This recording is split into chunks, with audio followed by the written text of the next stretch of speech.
Greetings, quiet voyeurs of historical train wrecks. Tonight we explore secrets that act as silent assassins, a single whispered word that obliterates a career, a misplaced document that shatters a reputation.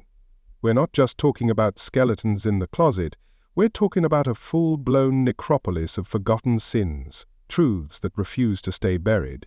This is the kind of history that makes you sleep with one eye open. If you crave these deliciously dark tales of dramatic downfall, you absolutely must subscribe and ring that bell now.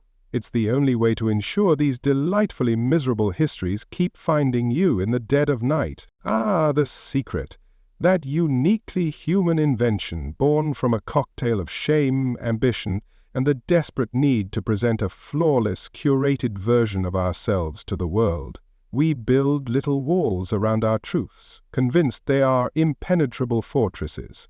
From the child who hides a broken vase to the king who conceals a bastard heir, the impulse is the same, to control the narrative. We are all, in our own small ways, the self-appointed guardians of our own private, often pathetic little lies. It's a universal flaw, a shared human pastime that has, throughout history, proven to be an exceptionally poor long-term strategy for survival. Secrets bestow a intoxicating, albeit illusory, sense of power. To know something that others do not is to hold a hidden card, to feel like the puppet master in your own small drama. You construct a reality, a carefully edited director's cut of your life, and for a while the world seems to play along. You feel clever, untouchable, shielded by the flimsy barrier of what you've chosen not to say. This illusion of control is perhaps the most dangerous part of any secret, as it lulls the keeper into a state of arrogant complacency, forgetting that their fortress is built not on stone, but on the shifting sands of silence and memory. And therein lies the exquisite tragic comedy of it all. Secrets are inherently fragile. They are not static objects you can lock in a box and forget. No, they are living, breathing things that demand constant maintenance. They rely on fallible human components. A loyal friend who might one day become a bitter enemy, a forgotten letter tucked inside a book, a drunken slip of the tongue at an inopportune moment. The universe, it seems, has a wickedly dark sense of humor and loves nothing more than to trip up those who believe they can outsmart it. A single unforeseen crack is all it takes for the entire dam of deception to burst with spectacular force. The weight of this constant vigilance is crushing. A secret is a parasite. It burrows into your mind, feeding on your peace and demanding a steady diet of supplemental lies and evasions. It isolates you, creating a chasm between your true self and the person you pretend to be. The energy expended on maintaining the facade could power a small city. This shield you've so carefully constructed is also your cage. And the quiet, gnawing anxiety it produces is often a far worse punishment than the exposure you fear. It's the slow, agonizing self-destruction that happens long before the secret itself ever sees the light of day. This brings us to a grim but necessary distinction. As the saying goes, everyone's got a skeleton in the closet. Some just have entire graveyards waiting to burst open. A single skeleton might be a youthful indiscretion, a moment of poor judgment, a simple, albeit damaging, hidden truth. But a graveyard, that is something else entirely. A graveyard is a life built upon a foundation of deceit. It's a network of interconnected lies, a dynasty of deception where the exposure of one tombstone threatens to unearth all the others. These are the secrets that don't just alter a life, they obliterate a legacy. And history, my friends, is the most patient and ruthless archaeologist of them all. It delights in digging up these graveyards. What was a desperate life-or-mathly secret in 1789 is, for us, a deliciously scandalous footnote that completely reframes a so-called hero. Letters discovered 2 centuries later, diaries decoded, even the silent testimony of DNA. All serve as history's crowbar, prying open the coffins of the long dead to expose the rot they tried so hard to conceal. Time is the ultimate truth-teller, and its revelations are often both brutal and deeply entertaining. Over the course of this series, we will become quiet groundskeepers, taking a moonlit tour of some of history's most impressive and consequential burial grounds of truth. We will examine the political bombshells, the scientific frauds, and the deeply personal betrayals that had catastrophic public consequences. We will pinpoint the precise moment the earth began to tremble, the instant the first crack appeared, and we will watch with morbid curiosity as the skeletons come clattering out of the closet for their long-overdue, dramatic debut. These are the stories of the fragile shields that shatter. If the thought of witnessing these historical implosions brings a grim smile to your face, then you are in the right place. To ensure you don't miss a single moment of catastrophic failure and posthumous humiliation, you must subscribe to this channel and ring that notification bell, as if your own reputation depended on it.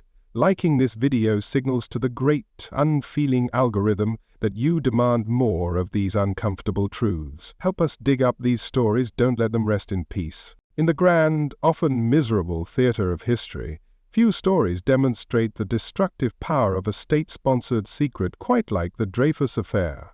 Our stage is late 19th century France, a nation simmering in a broth of paranoia, wounded pride after a humiliating defeat by Prussia, and a virulent strain of anti-Semitism just waiting for a target.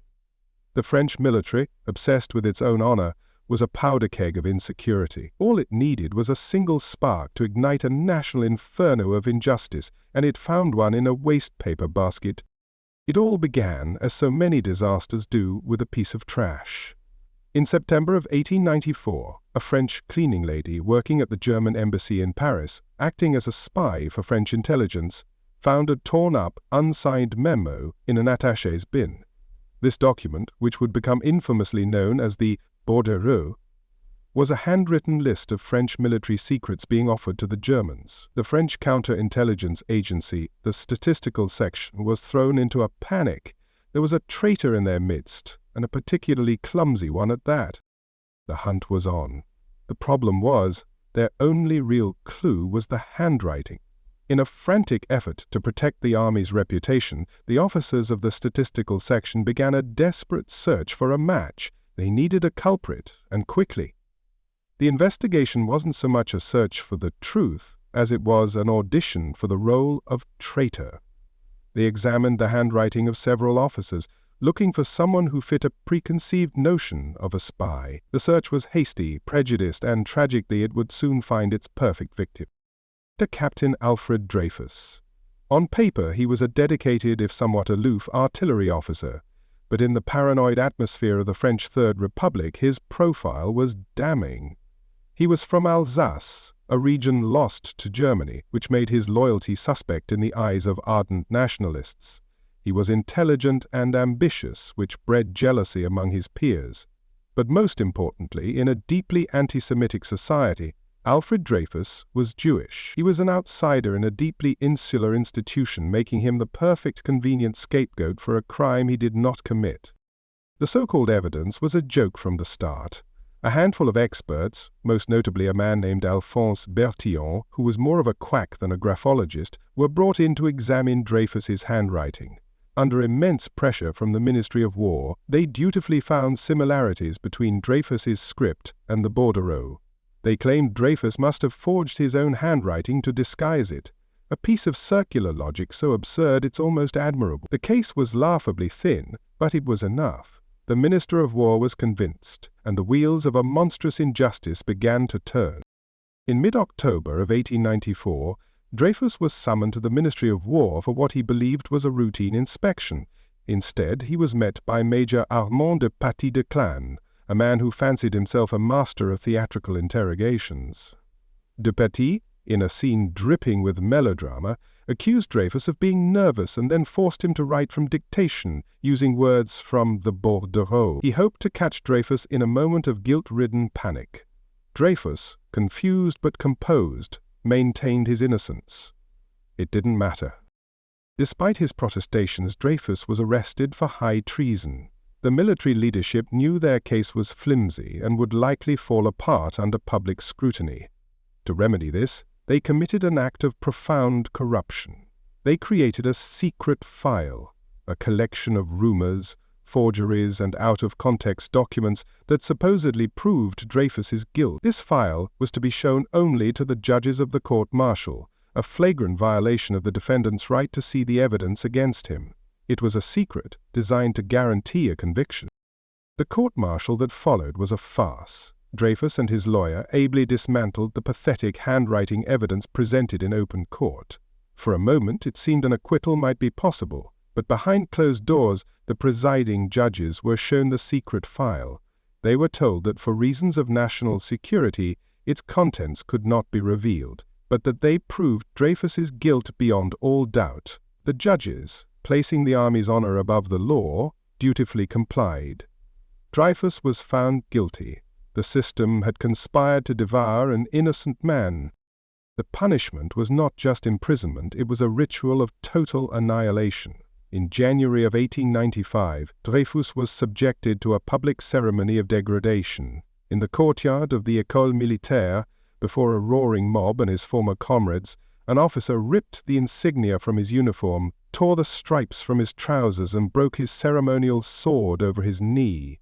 Throughout the ordeal, Dreyfus screamed his innocence, shouting, "I am innocent, long live France!" The crowd answered by howling, "Death to Judas! Death to the Jew!"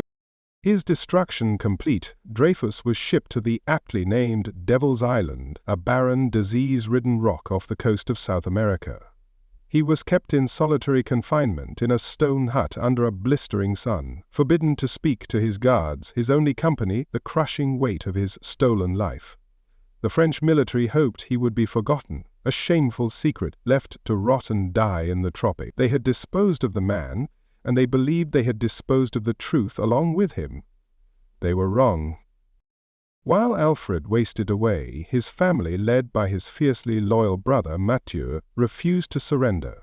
Mathieu Dreyfus dedicated his life and his fortune to a seemingly hopeless cause, proving his brother's innocence. He wrote letters, hired investigators, and spoke to anyone who would listen, slowly and painstakingly chipping away at the monolithic wall of silence and deception erected by the French military. His fight was lonely and thankless, but it kept the spark of truth from being completely extinguished. Meanwhile, back at the statistical section, a change in leadership occurred in 1896 that would alter everything. The new chief was Lieutenant Colonel Georges Picquart. Picquart was, by all accounts, no friend to the Jews. He was an establishment man, an anti-Semite like many of his peers, but he was also a professional, a man of integrity who, unlike his predecessors, actually believed in the concept of evidence. He was expected to manage the cover-up, but his conscience had other plans. One day, Picquart intercepted a fragment of a telegram, another piece of spycraft from the German embassy. This one, however, was addressed not to Dreyfus, but to a debauched, debt-ridden French infantry officer named Major Ferdinand Wolzin Esterhazy.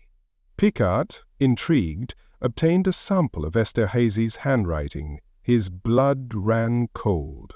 It was an exact match to the handwriting on the original book. The horrifying truth was suddenly clear. They had convicted an innocent man, and the real traitor was still serving in the French army.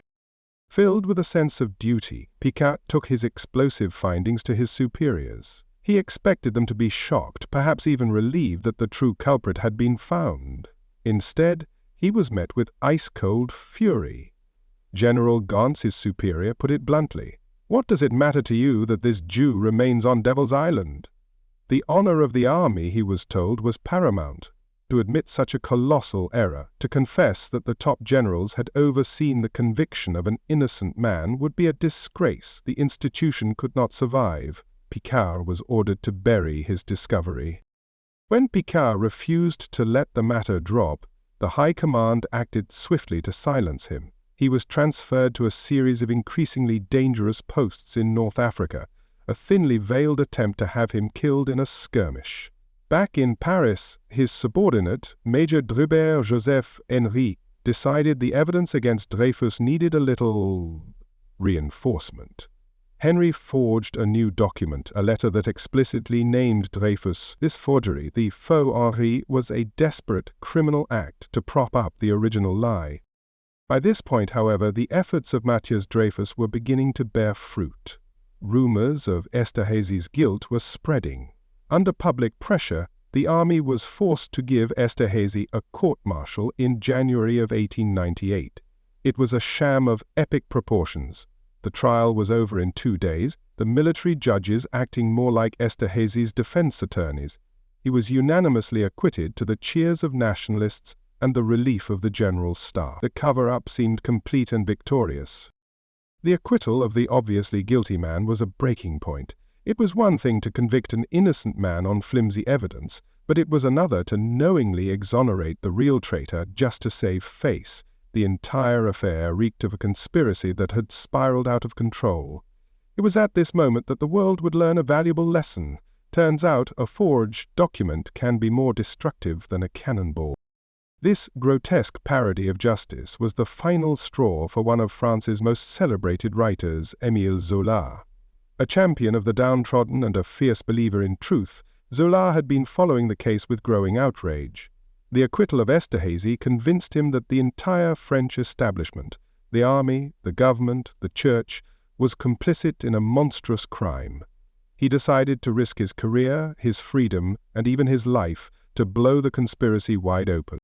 On January 13, 1898, Zola published an open letter to the President of France on the front page of the newspaper La Roire. The headline consisted of a single thunderous phrase, "J'accuse, I accuse." In the blistering article that followed, Zola didn't just suggest an injustice had occurred, he laid out the entire conspiracy and directly accused the highest-ranking generals by name of orchestrating the conviction of an innocent man and the acquittal of a guilty one. The letter was a declaration of war. The J'accuse letter detonated in French society like a bomb. It was no longer possible to ignore the case or dismiss the doubts as rumor. You were either with Zola and Dreyfus, or you were against them. The letter violently tore France in two, creating two warring factions, the Dreyfusards, who stood for justice, republicanism, and truth, and the anti-Dreyfusards, who defended the army, nationalism, and tradition at any cost. Families were torn apart, riots erupted in the streets, and the affair became a brutal, all-consuming culture war for the very soul of the nation. Zola was immediately put on trial for libel and found guilty, forcing him to flee to England. But he had achieved his goal. The affair was now the subject of intense international scrutiny. The government, under pressure, appointed a new Minister of War, Godefroy Cavaignac.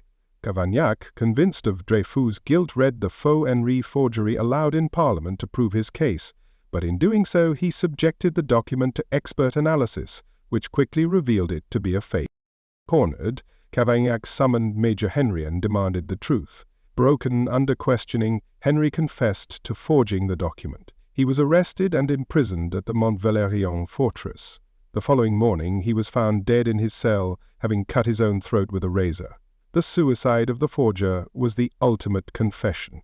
The central pillar of the case against Alfred Dreyfus, so carefully constructed with lies and criminality, had just spectacularly collapsed. Even with the conspiracy laid bare, the army's institutional pride died hard. Dreyfus was brought back from Devil's Island in 1899 to face a new court-martial in the city of Rennes. Emaciated and emotionally destroyed, he faced his accusers once more. Despite the mountain of evidence proving his innocence and the guilt of Esterhazy, who had fled the country, the military judges delivered a verdict of staggering perversity. They found Dreyfus guilty again, but with extenuating circumstances. It was an admission of guilt for the army, wrapped in a final act of cruelty to the man they had wronged. The Rennes verdict was so transparently absurd that it caused an international outcry. To put an end to the affair that was tearing the country apart, the French president offered Dreyfus a pardon. Exhausted and broken, Dreyfus accepted it to finally regain his freedom and be with his family, though it was not the declaration of innocence he deserved. It would take 7 more years, until 1906, for a civilian court to finally and completely annul the conviction. Alfred Dreyfus was officially declared innocent and reinstated in the army, a living monument to a nation's shame. The Dreyfus affair serves as a chilling, timeless lesson. It reveals how easily a secret born of prejudice and institutional arrogance can metastasize into a national poison, corroding everything it touches: justice, honor, and truth itself. The ghosts of this affair still linger, a reminder that the phrase national security can be a convenient cloak for the most despicable of lies, and there are countless other skeletons in history's closet waiting for their own J'accuse moment. To ensure you are here to witness every single one of these dark revelations, you absolutely must subscribe to this channel and activate all notifications. Don't let history's most shameful secrets rest in peace. Show your support and like this video to help us keep digging. In the twisted annals of political self-destruction, few tales are as grimly satisfying as Watergate. Our story begins in 1972, in a United States presided over by Richard Nixon, a man of immense political talent and even more immense paranoia. He was cruising toward a landslide re-election, yet his White House was consumed by a siege mentality, obsessed with punishing a long and ever-growing list of enemies. It was an administration that, while projecting an image of law and order, was secretly cultivating a dark and criminal conspiracy against itself. The beginning of the end came not with a bang, but with a piece of tape on a door. In the early morning hours of June 17, 1972, a security guard named Frank Wills was making his rounds at the lavish Watergate office and hotel complex. He noticed a piece of duct tape holding a basement door lock open. Thinking it was left by a maintenance worker, he removed it and went on his way. When he passed by later and saw a fresh piece of tape on the same lock, he realized something was wrong. That simple, diligent call to the police would unravel a presidency. When police arrived at the Democratic National Committee headquarters, they didn't find typical cat burglars. They found 5 men, dressed in business suits and wearing surgical gloves, in possession of bugging equipment, cameras, and thousands of dollars in sequentially numbered $100 bills. These were not common criminals, they were political operatives. One of them, James McCord, was not only an ex-CIA officer but was, at that very moment, the security coordinator for the committee to re-elect the president.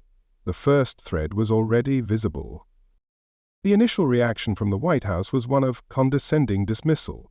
Nixon's press secretary, Ron Ziegler, brushed the incident off as a third-rate burglary attempt, insisting there was no connection to the White House.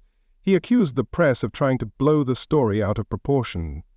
The cover-up didn't begin with a shadowy meeting to plot a grand strategy. It began with arrogance, with a dismissive wave of the hand, designed to swat away an inconvenient truth. They hoped the story would simply die.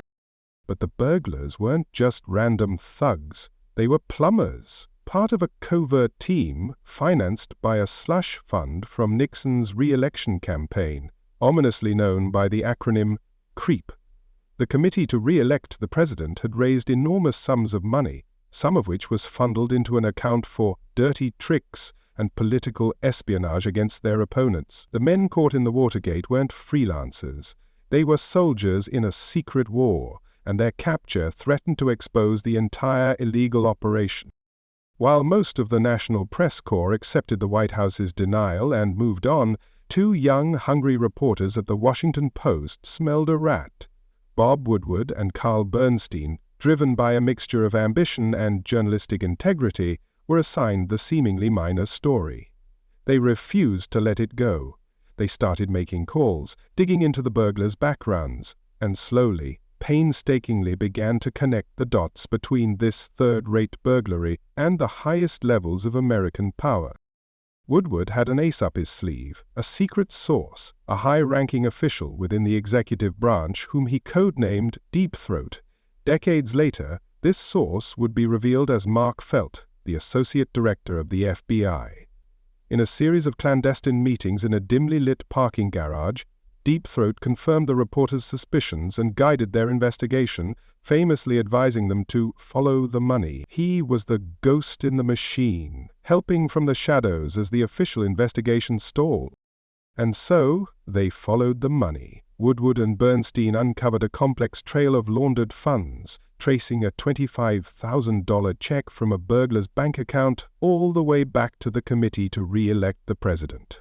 The story was no longer just about a break-in, it was evolving into a sprawling conspiracy of political sabotage, espionage, and financial crimes, all funded and directed by the president's own re-election campaign. The scandal was creeping closer and closer to the Oval Office itself. Despite the growing storm on the pages of the Washington Post, President Nixon won the November 1972 election in one of the most overwhelming landslides in American history. To the vast majority of the public, Watergate was still just a bizarre sideshow, a political caper, as the White House wanted them to believe. But behind the triumphant facade, the conspirators were growing desperate. The captured burglars were facing trial and long prison sentences, and the pressure on them to talk was immense.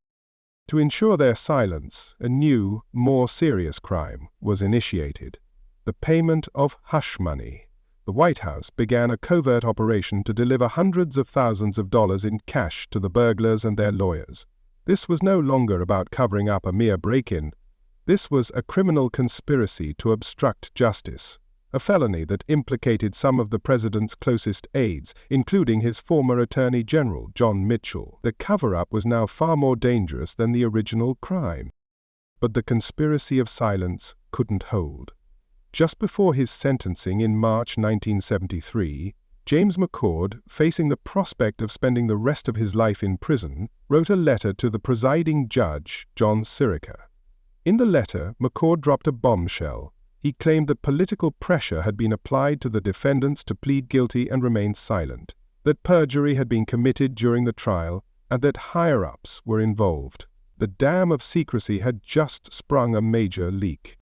McCord's letter transformed the scandal. The United States Senate voted unanimously to create a special committee to investigate the 1972 campaign. The televised Watergate hearings began in May of 1973, and for the next several months, American society was captivated by the real-life political thriller unfolding on their screens. One by one, former White House and campaign officials were sworn in, and the sordid details of the conspiracy began to spill out for all to see.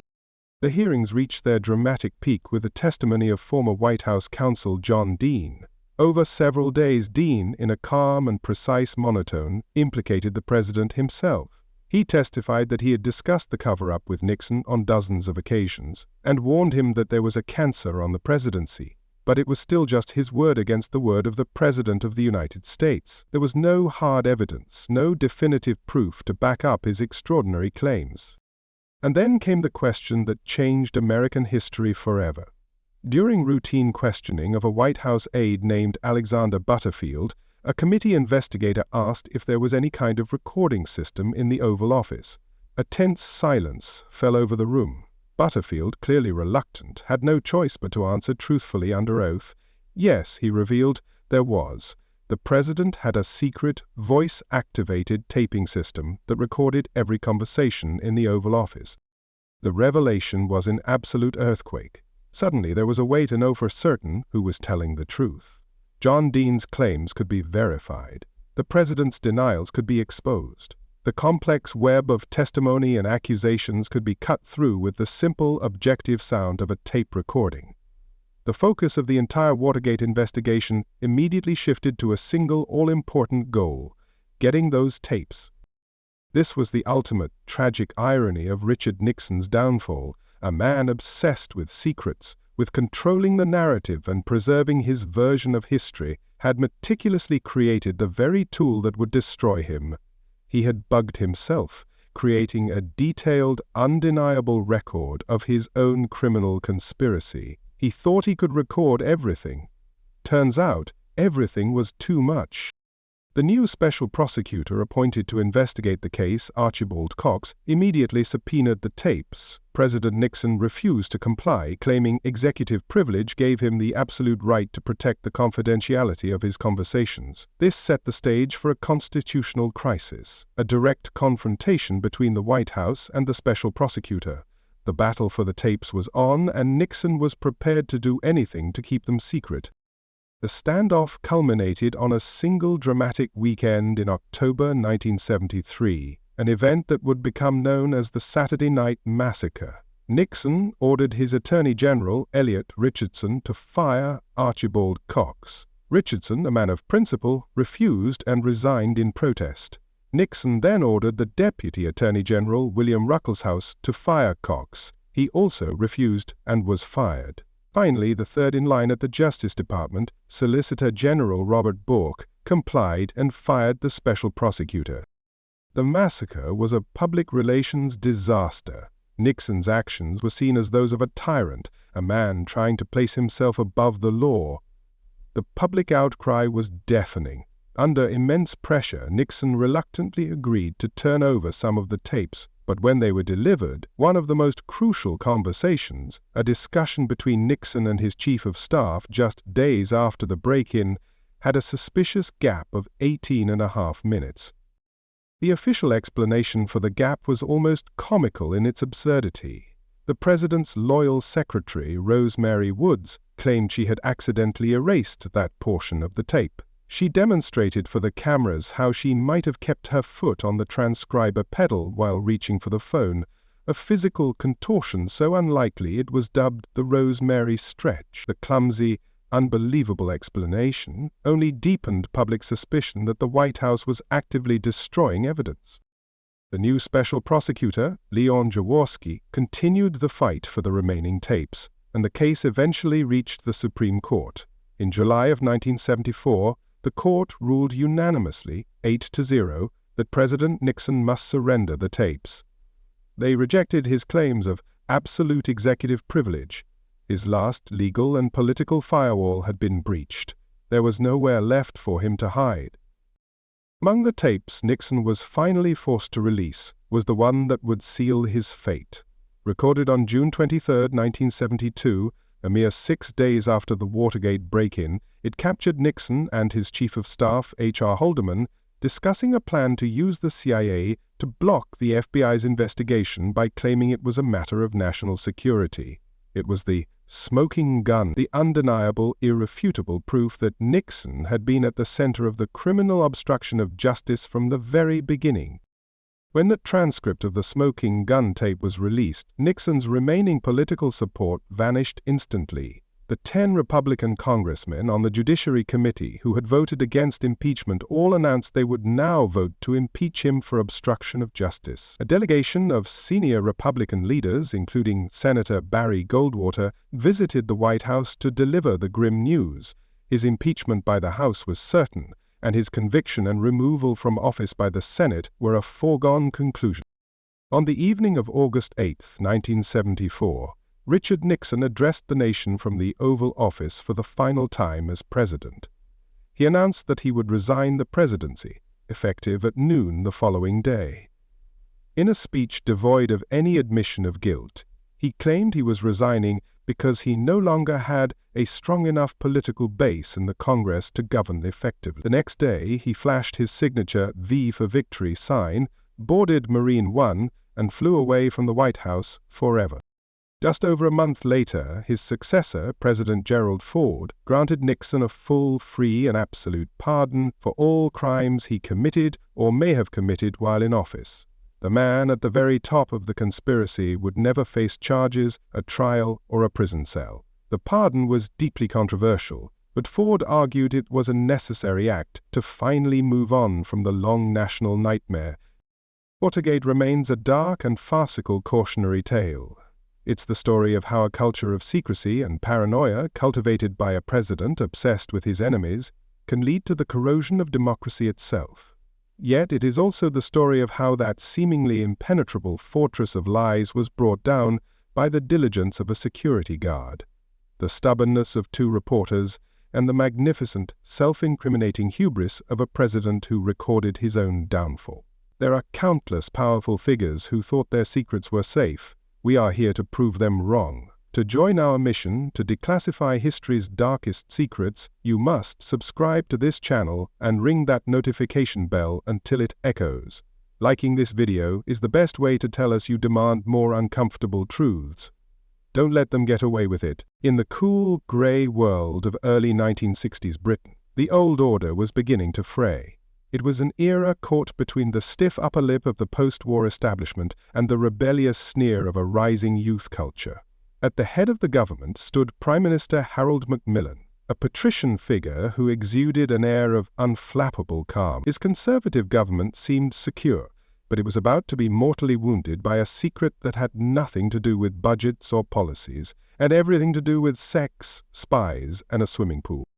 At the heart of our story are three unforgettable characters. First, John Profumo, the handsome and highly respected Secretary of State for War, a man at the peak of his career with a seemingly perfect life. Second, Christine Keeler, a 19-year-old model and showgirl whose striking looks and carefree spirit made her a magnetic presence. And finally, the man who connected them, Stephen Ward, a society osteopath and artist, a charming, well-connected Svengali who moved effortlessly through the worlds of both the aristocracy and the demimonde. Their worlds collided in a moment of pure 1960s spectacle in July of 1961. The setting was Cliveden, the magnificent country estate of the very wealthy Lord Astor. Profumo and his wife were guests at a grand house party. Meanwhile, Stephen Ward, who rented a cottage on the estate grounds, was hosting a party of his own, attended by his young friends, including Christine Keeler. At one point, Keeler emerged from the swimming pool, having misplaced her towel, leading to a rather memorable and nude introduction to the Secretary of State for War. This poolside encounter would have been scandalous enough, but there was another far more dangerous element in the mix. Also enjoying Ward's hospitality was Yevgeny Ivanov, the handsome Soviet naval attaché in London. Ivanov was not just a diplomat, he was a known intelligence officer, a spy. He, too, was captivated by Keeler. In the paranoid depths of the Cold War, the woman who was about to begin an affair with Britain's Secretary of State for War was also involved with a Soviet agent. The seeds of a national security nightmare had just been planted in the manicured gardens of Cliveden. The affair between Profumo and Keeler was, by all accounts, brief but intense. It consisted of secret phone calls, furtive meetings in London, and the thrill of a clandestine relationship. For Profumo it was likely a foolish but exciting dalliance, a temporary escape from his high-pressure life. He was a powerful man indulging in a classic indiscretion, something that, in a previous era, might have been covered up and forgotten. But this was the Cold War, and his secret was a ticking time bomb, intertwined with far more dangerous secrets than his own. The affair ended after a few months, but the chaos in Christine Keeler's life was just beginning. Her social circle was a volatile mix of high society and the London underworld. She became involved with two other men, a jazz singer named Aloysius Lucky Gordon and a small-time drug dealer, Johnny Edgecombe. A jealous, violent dispute between them, which ended with Edgecombe firing a gun at Stephen Ward's home where Keeler was hiding, brought the police knocking. With the police came the press, who began sniffing around the edges of this bohemian world. Feeling used and abandoned by her powerful friends, Christine Keeler decided to talk. She sold her story to the newspapers, detailing her relationships with men in high places. At first, Britain's notoriously strict libel laws and government pressure, known as D-notices, prevented the papers from printing John Profumo's name. But the story of the unnamed minister and the showgirl circulated wildly through the corridors of Parliament and the pubs of Fleet Street. The rumour mill was in overdrive. This was no longer just gossip. The security service, MI5, was already aware of Stephen Ward and his friendship with the spy Ivanov. The realization that the Secretary of State for War, the man in charge of the British Army, was sharing a mistress with a Soviet intelligence officer sent shivers down their spines. What if state secrets had been passed during pillow talk? The question wasn't whether Profumo had committed adultery, but whether he had committed treason. The whispers were now a potential matter of national security. The rumors became so persistent that they could no longer be ignored. A rival Labour Party MP, George Wigg, used the protection of parliamentary privilege, which shields MPs from libel laws for things said in the chamber, to raise the issue in the House of Commons. He carefully framed his questions around the potential security risk, forcing the government to finally address the scandal that was now threatening to destabilize it. Profumo was cornered. He had to respond. On March 22, 1963, John Profumo stood before the House of Commons to make a personal statement. Looking his colleagues directly in the eye, he confidently and calmly denied everything. He admitted he knew Christine Keeler and had met her at Cliveden, but he insisted that there was no impropriety whatever in their relationship. He concluded by threatening to sue anyone who dared to repeat the allegations outside the protected walls of Parliament. It was a calculated, devastating lie. By parliamentary tradition, the House is obliged to accept the word of one of its members. There was a collective sigh of relief from the Conservative benches. Prime Minister Macmillan, who had personally believed Profumo, felt the crisis had been averted. The minister's decisive statement seemed to have killed the story. Profumo had lied to his wife, his prime minister, his colleagues, and his country. And for a fleeting moment, it looked as though he had gotten away with it. Profumo's categorical denial in the nation's highest chamber had two immediate effects. First, it made him a liar on a historic scale. Second, it infuriated Christine Keeler. She knew he had perjured himself, and with legal troubles of her own mounting, she had little incentive to protect him. The very lie that was meant to be the final word on the matter instead acted as a guarantee that the truth would eventually emerge, and that, when it did, the explosion would be 10 times more spectacular. With the spotlight now shining so intensely, the establishment needed a villain, a scapegoat to carry the blame for this sordid mess. Their eyes fell upon Stephen Ward. He was the connector, the puppet master who had brought these two worlds together. The full weight of the state came down on him. He was arrested and charged with a series of offences, most seriously of living off the immoral earnings of prostitutes, namely Keeler and her friend Mandy Rice Davis. It was a charge many felt was fabricated to punish him for embarrassing the powerful. Facing financial ruin, social ostracism, and a lengthy prison sentence, Ward began to talk. He gave a full account to the police and to Profumo's own lawyers, confirming that the affair had indeed happened. The evidence against Profumo was now overwhelming and irrefutable. His lie was no longer sustainable. Realizing the game was up, Profumo wrote a letter of confession to the Prime Minister, admitting the truth he had so forcefully denied just weeks earlier. On June 5, 1963, the truth finally came out. John Profumo resigned from the cabinet and as a member of Parliament. His letter of confession was read to a stunned House of Commons. The shock was not just about the sex, it was about the lie. To have an affair was a personal failing. To lie about it on the floor of the House of Commons was a cardinal sin against the entire political system. The cover-up had become the crime. The situation was a perfect toxic cocktail of scandal. It had all the elements of a West End farce, but with the deadly serious undertones of Cold War espionage. The private life of a minister had become a matter of public debate and a potential threat to the nation's safety. As one might say, in a moment of grim reflection on his shattered reputation, a little dalliance, a lot of spies, and suddenly your career is a smoking crater. The devastated Prime Minister Macmillan appointed Lord Denning, one of Britain's most senior judges, to lead an inquiry into the affair. The stated purpose was to investigate the security dimensions and determine if any state secrets had been compromised. The unstated purpose was to try and restore some semblance of public trust in an establishment that now looked both incompetent and morally bankrupt. Denning's investigation would delve deep into the seedy underbelly of London high society. Meanwhile, the trial of Stephen Ward provided yet more iconic moments of scandal. Mandy Rice Davies, Keeler's friend and fellow showgirl, was in the witness box.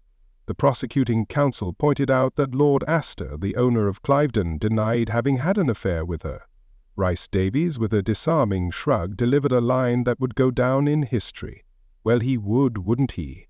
That simple phrase perfectly captured the new mood of public cynicism. The deference was gone. No one believed the word of an aristocrat anymore. For Stephen Ward, there was no way out. He was hounded by the press, abandoned by the powerful friends he had once procured for, and facing a conviction on what he felt were trumped-up charges. On the last day of his trial, he wrote several notes, including one lamenting that he had to disappoint the vultures. He then took a fatal overdose of barbiturates. He was found guilty while lying in a coma and died 3 days later, the affair's most tragic and direct casualty. Lord Denning's report was published in September of 1963, and it became an instant bestseller. The public eagerly consumed its lurid details of sex parties, high society gossip, and political intrigue. While Denning ultimately concluded that there had been no breach of national security, his report painted such a damning picture of the moral character of the ruling class that it further eroded any lingering respect the public had for them. It confirmed that the establishment was not just out of touch but rotten. For Prime Minister Harold Macmillan, the strain was too much. The affair had exposed his naivety and destroyed his government's credibility. Already in fragile health, he resigned in October 1963, a broken man. He was a figure from another time, an Edwardian gentleman utterly incapable of navigating the treacherous new landscape of sex scandals and media frenzies. The affair had claimed not just a minister, but a prime minister. The Perfumer affair is now seen as a watershed moment in British history. The scandal-plagued Conservative Party went on to lose the 1964 general election, ushering in a new era under a Labour government. It marked the symbolic end of the age of deference, the moment the public stopped trusting their leaders implicitly. It crystallized a cultural shift, paving the way for the more satirical, skeptical and permissive society of the swinging 60s.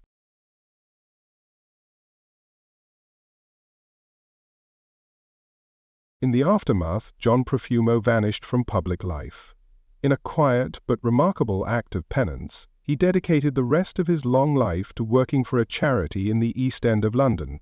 For over 40 years he volunteered at Toynbee Hall, washing dishes, raising funds and helping the poor. He never spoke publicly about the scandal again, and through his silent, dedicated service he eventually earned back a measure of respect, becoming a symbol of contrition. The Perfumer affair remains a potent cautionary tale about how private secrets can become public menaces. It demonstrated to a generation that the personal failings of the powerful could have profound, nation-altering consequences. It's a story of hubris, lies, and the moment a stuffy, self-satisfied establishment was brought to its knees. There are countless other stories like it, buried in the archives of history. To ensure you're here to witness us unearth every single one of these deliciously damning scandals, you must smash that subscribe button and ring the notification bell. These stories are too important, and frankly too entertaining, to let them stay buried. Like this video to join the hunt for the truth. Welcome, quiet students of historical disgrace. Tonight we journey back to the heart of the ancient world, to Rome.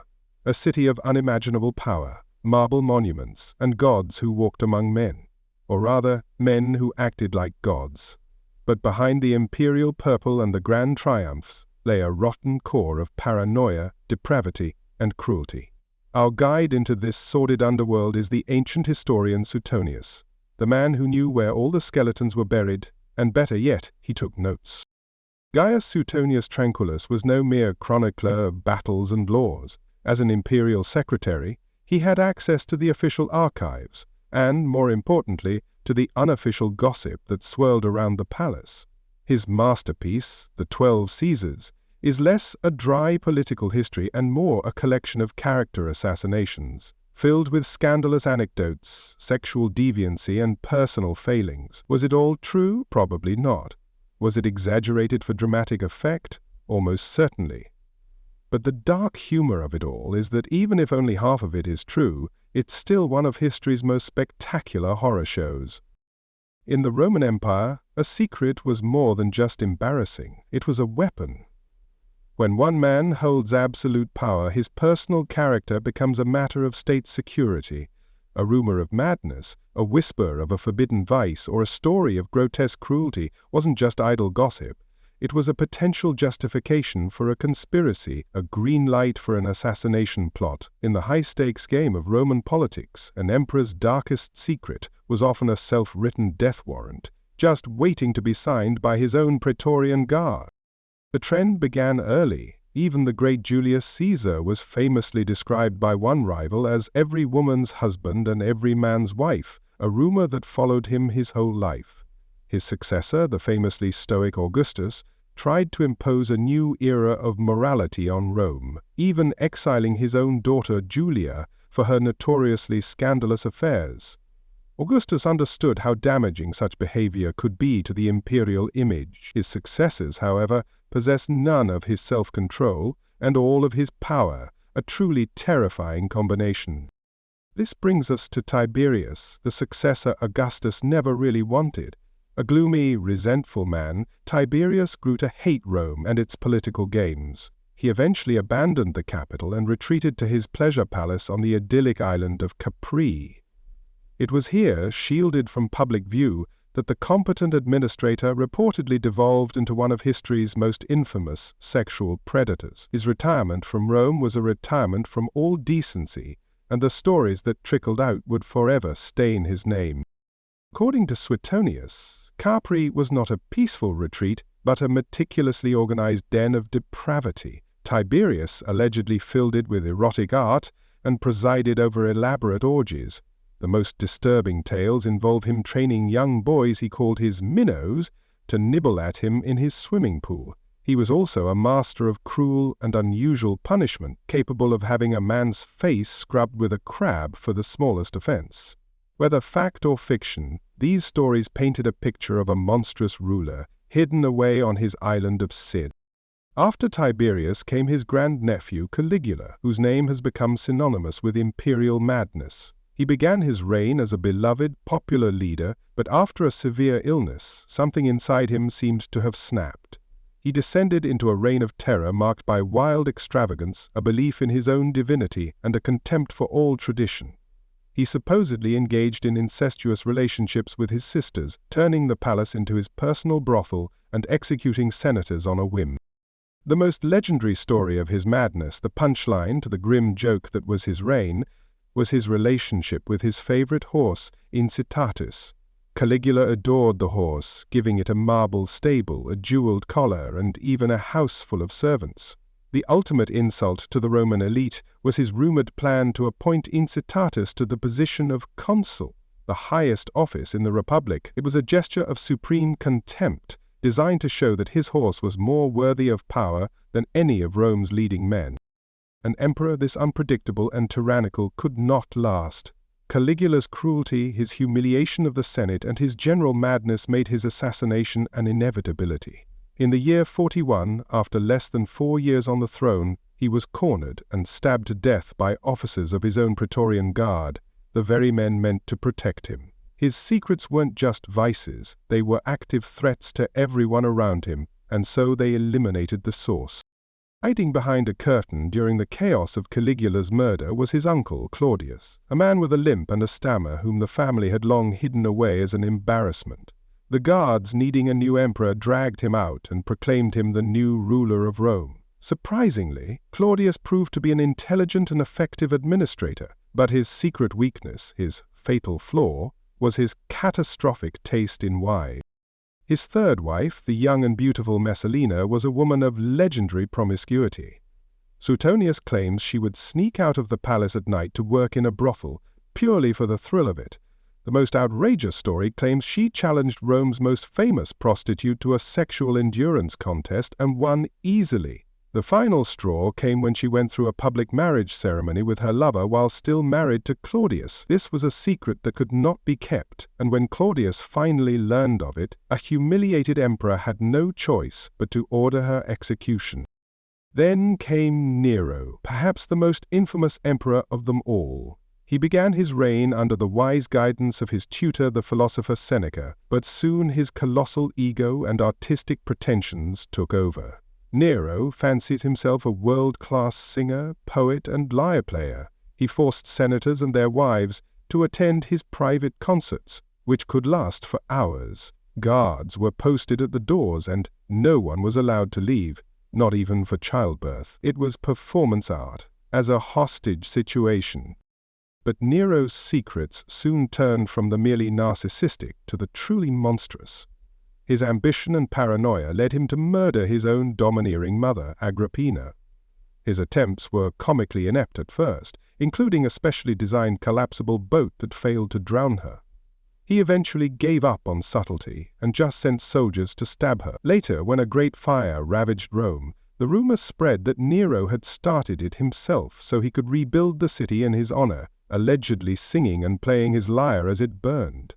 To deflect blame, he made a scapegoat of the city's small Christian community, subjecting them to horrific public tortures. The Roman emperors were, for all intents and purposes, the most powerful men on earth. They could command armies, build cities, and declare themselves gods.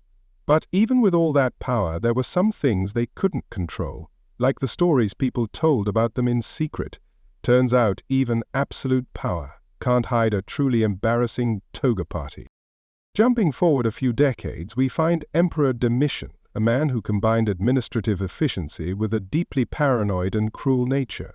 Suetonius writes that Domitian became so terrified of assassination that he had the walls of the porticos where he walked lined with highly polished moonstone, so that he could watch his back for anyone sneaking up on him. His reign of terror against the Senate, filled with executions based on trumped-up charges, ensured that his worst fears would come true. He was eventually assassinated in a palace conspiracy, orchestrated by court officials and even his own wife. For the most hated emperors, death was not the end of their punishment. The Roman Senate could invoke a procedure known as damnatio memoriae, the condemnation of memory. This was the ultimate consequence of your secrets being exposed. A decree would be passed to officially erase you from history. Your statues would be toppled, your name would be chiseled off public monuments, and your coins would be recalled and melted down. It was a state-sponsored effort to make you as if you never existed. It's telling to contrast these scandalous reigns with those of the so-called 5 good emperors, men like Trajan or the philosopher king Marcus Aurelius. It's not that these men were perfect saints, but the historians who wrote about them, like Cassius Dio, admired them. Therefore their histories focus on public virtues, military victories, and acts of justice, while politely drawing a veil over any private failings. History, it seems, is not only written by the victors, but also by their public relations team. And this wasn't just a problem for the early empire. In the 3rd century, Rome was briefly ruled by a teenager from Syria named Elagabalus. He was a hereditary priest of a sun god, and he brought his strange religious customs to Rome, deeply scandalizing the conservative elite. He replaced Jupiter with his sun god and forced senators to participate in his bizarre rites. His personal life, filled with cross-dressing and a string of male lovers, was even more shocking to Roman sensibility. He allegedly offered vast sums to any surgeon who could surgically transition him into a woman. The behavior of Elagabalus was so profoundly alien and offensive to the Roman establishment, particularly the military, that his reign was destined to be short and bloody. After just 4 years, he and his mother were assassinated by the Praetorian Guard. Their bodies were mutilated, dragged through the streets of Rome, and unceremoniously dumped into the Tiber River. It was a stark and brutal reminder that no matter how divine an emperor thought he was, there were lines that could not be crossed. So why did historians like Suetonius focus so intently on these scandalous and often unverifiable stories? Was it just for the cheap thrill of it? Perhaps, but it can also be seen as a powerful form of political commentary. These biographies served as cautionary tales, illustrating the moral corruption that inevitably follows when one man is given limitless power with zero accountability. They are a warning about what happens when the private vices of a leader become the public policy of an empire.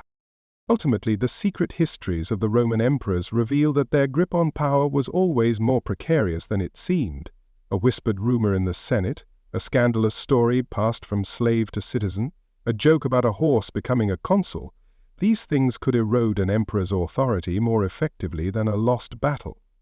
The perception of the ruler was reality, and a reputation for madness or depravity was an open invitation to a dagger in the back. These salacious stories have had an enduring legacy, forever shaping our perception of ancient Rome. We remember Caligula's madness and Nero's cruelty far more vividly than we remember their public works projects or administrative reforms. The secrets, whether entirely true or merely the product of a hostile rumor mill, have become their defining characteristic. Their private lives, or what was believed of them, became their public epitaph. The chronicle of Rome's worst emperors is a powerful testament to the idea that a leader's character is not a private matter. Their secret lives of vice, cruelty, and paranoia had devastating public consequences, leading to instability, terror, and their own violent deaths. It is the ultimate historical lesson that what is done in the shadows will eventually, and often catastrophically, be brought into the light. The Caesars of Rome thought they were untouchable gods, but their secret histories proved they were all too human, and often all too monstrous. Every era of history has its own powerful figures who believe their secrets are safe. We are here to tell their stories. To join our excavation of history's most shameful secrets and decadent scandals, you must subscribe to this channel and ring that notification bell with the authority of an emperor. Liking this video tells us you demand these dark truths be brought to light. Don't let history's best-kept secrets stay that way. Welcome, silent observers of history's hidden machinery. The Second World War is often remembered as a cacophony of roaring engines, exploding shells, and blaring sirens, but one of its most decisive battles was fought in utter silence, in the quiet, methodical minds of a few remarkable people. It was a war of information, and its central secret revolved around a formidable German cipher machine called Enigma.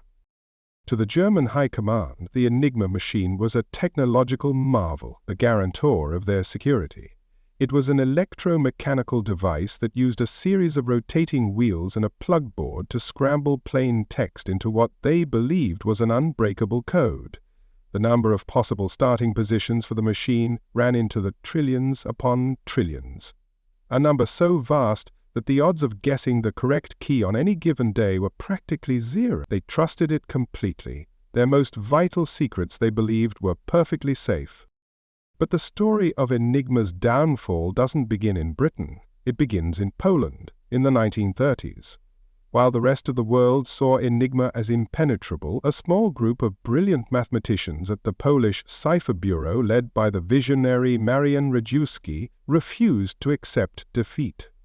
They were the first to apply rigorous mathematics to the problem, deducing the internal wiring of the machine's rotors and developing early techniques and devices to find its daily key. They achieved the impossible before the world even knew it was a problem. As the shadow of Nazi Germany loomed over Poland in the summer of 1939, the Poles made one of the most consequential and selfless decisions of the entire war. With the invasion imminent, they invited their British and French allies to a secret meeting in a forest outside Warsaw.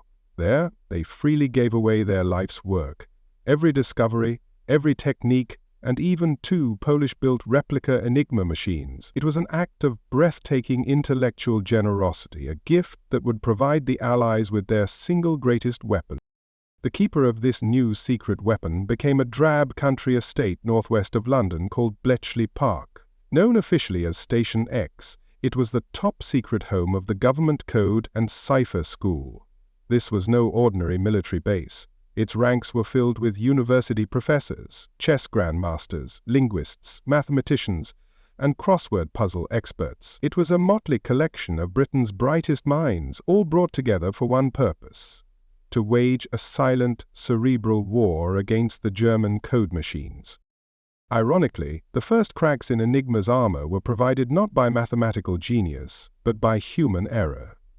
The German operators, under the stress of war, often got lazy.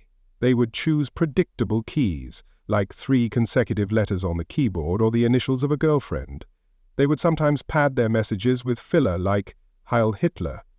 The codebreakers at Bletchley Park affectionately called these predictable blunders sillies, and they became the invaluable footholds needed to begin the daily assault on the code. Into this strange world of quiet intellect and high stakes stepped Alan Turing.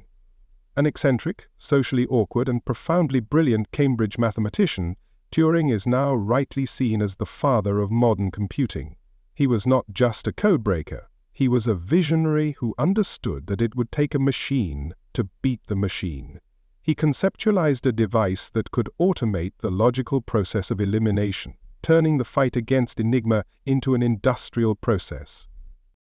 That machine, building upon earlier Polish designs, was called the Bombay. It was not a computer in the modern sense, but a colossal electromechanical device, several feet tall and wide, filled with whirring drums and clicking relays.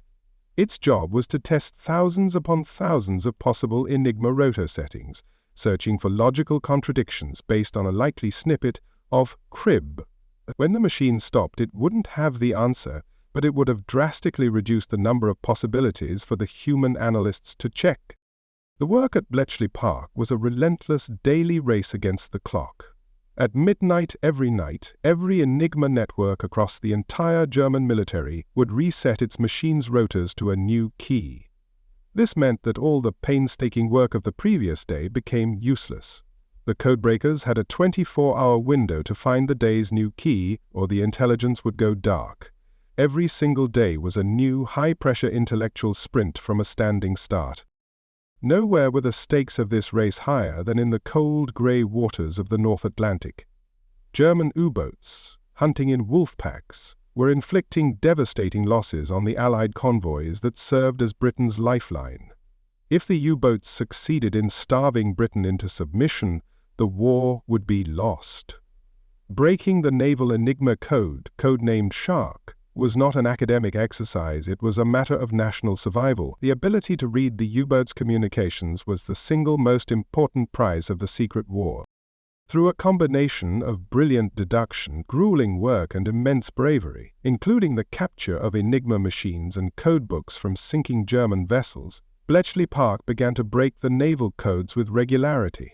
The priceless intelligence gleaned from these decryptions was given the top-secret classification of Ultra. Suddenly, the Allies had a window into the enemy's mind. They could see where the wolf packs were gathering and what their orders were.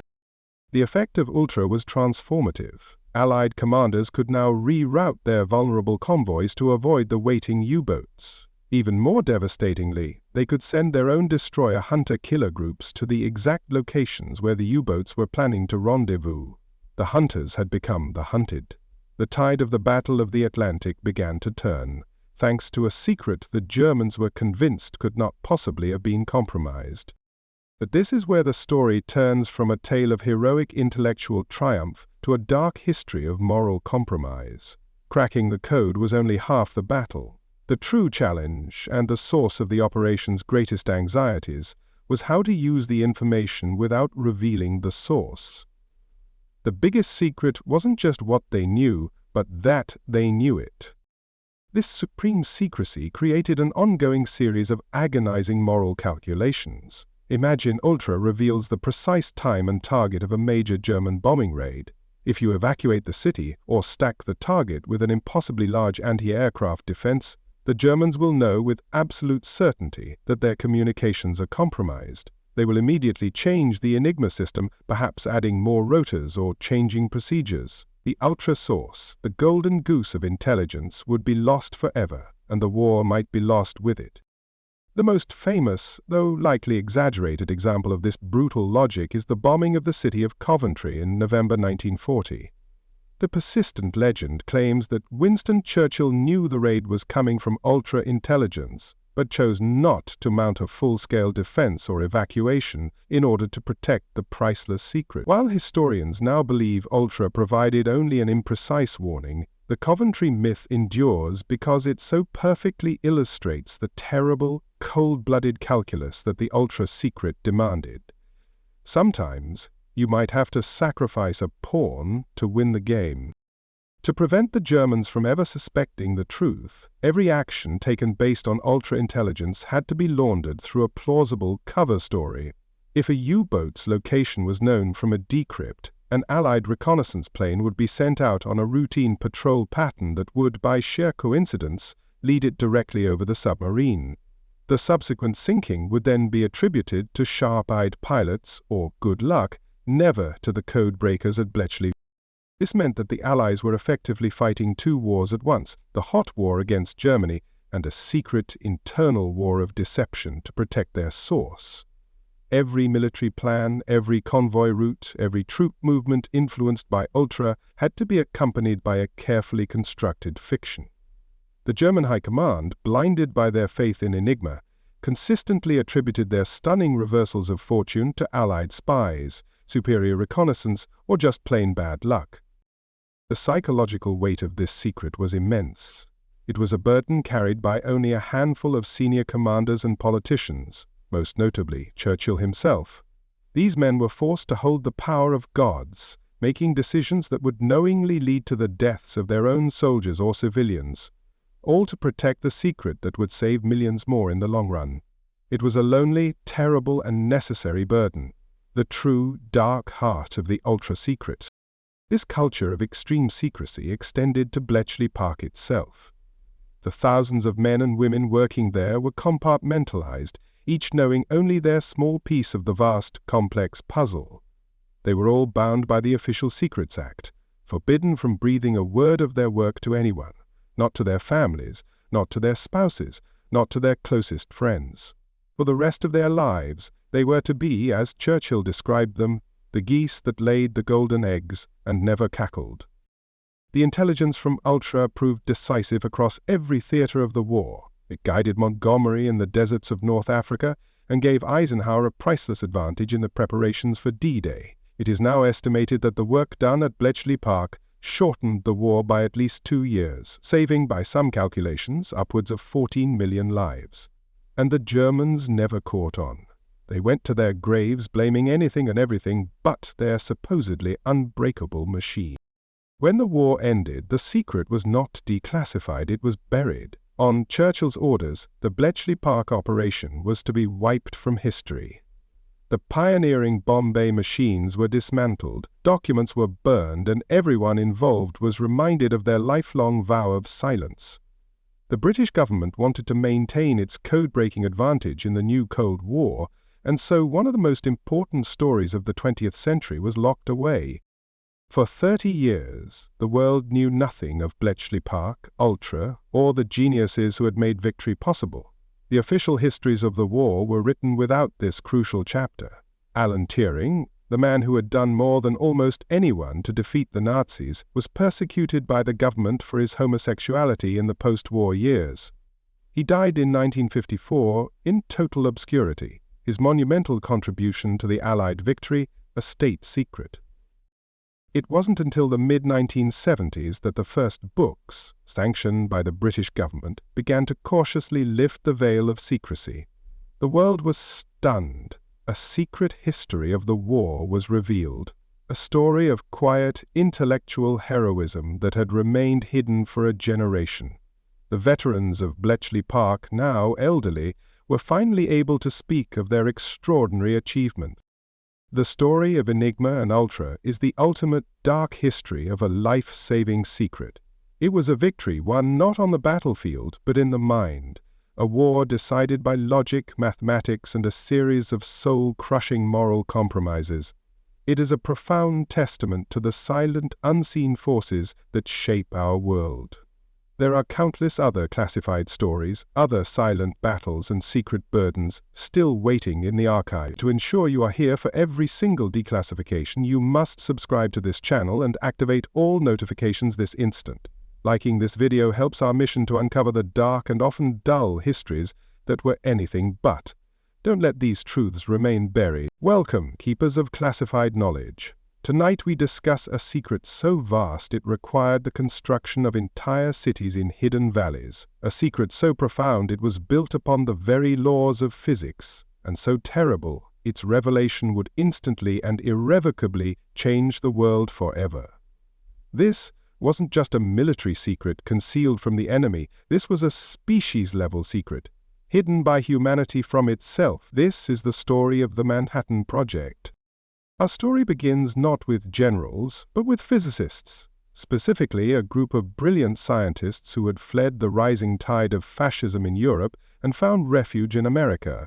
Men like the Hungarian physicist Leo Szilard were horrified by a new discovery in the world of theoretical physics, nuclear fission. They alone understood the terrifying possibility that the power of the atom could be unleashed as a weapon of unimaginable destruction, and they were terrified the Nazis would figure it out first. In August of 1939, on the eve of the Second World War, Szilard took his fears to the one man he knew the world would listen to, Albert Einstein. Together they drafted a letter to the President of the United States, Franklin D. Roosevelt.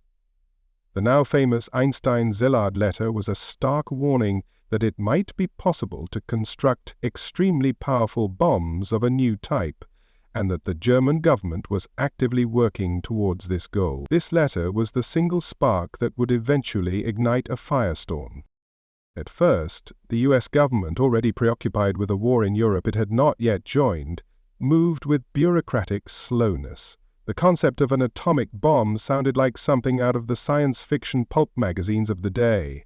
But as the war raged on and intelligence reports hinted at Germany's nuclear ambitions, a new sense of urgency took hold.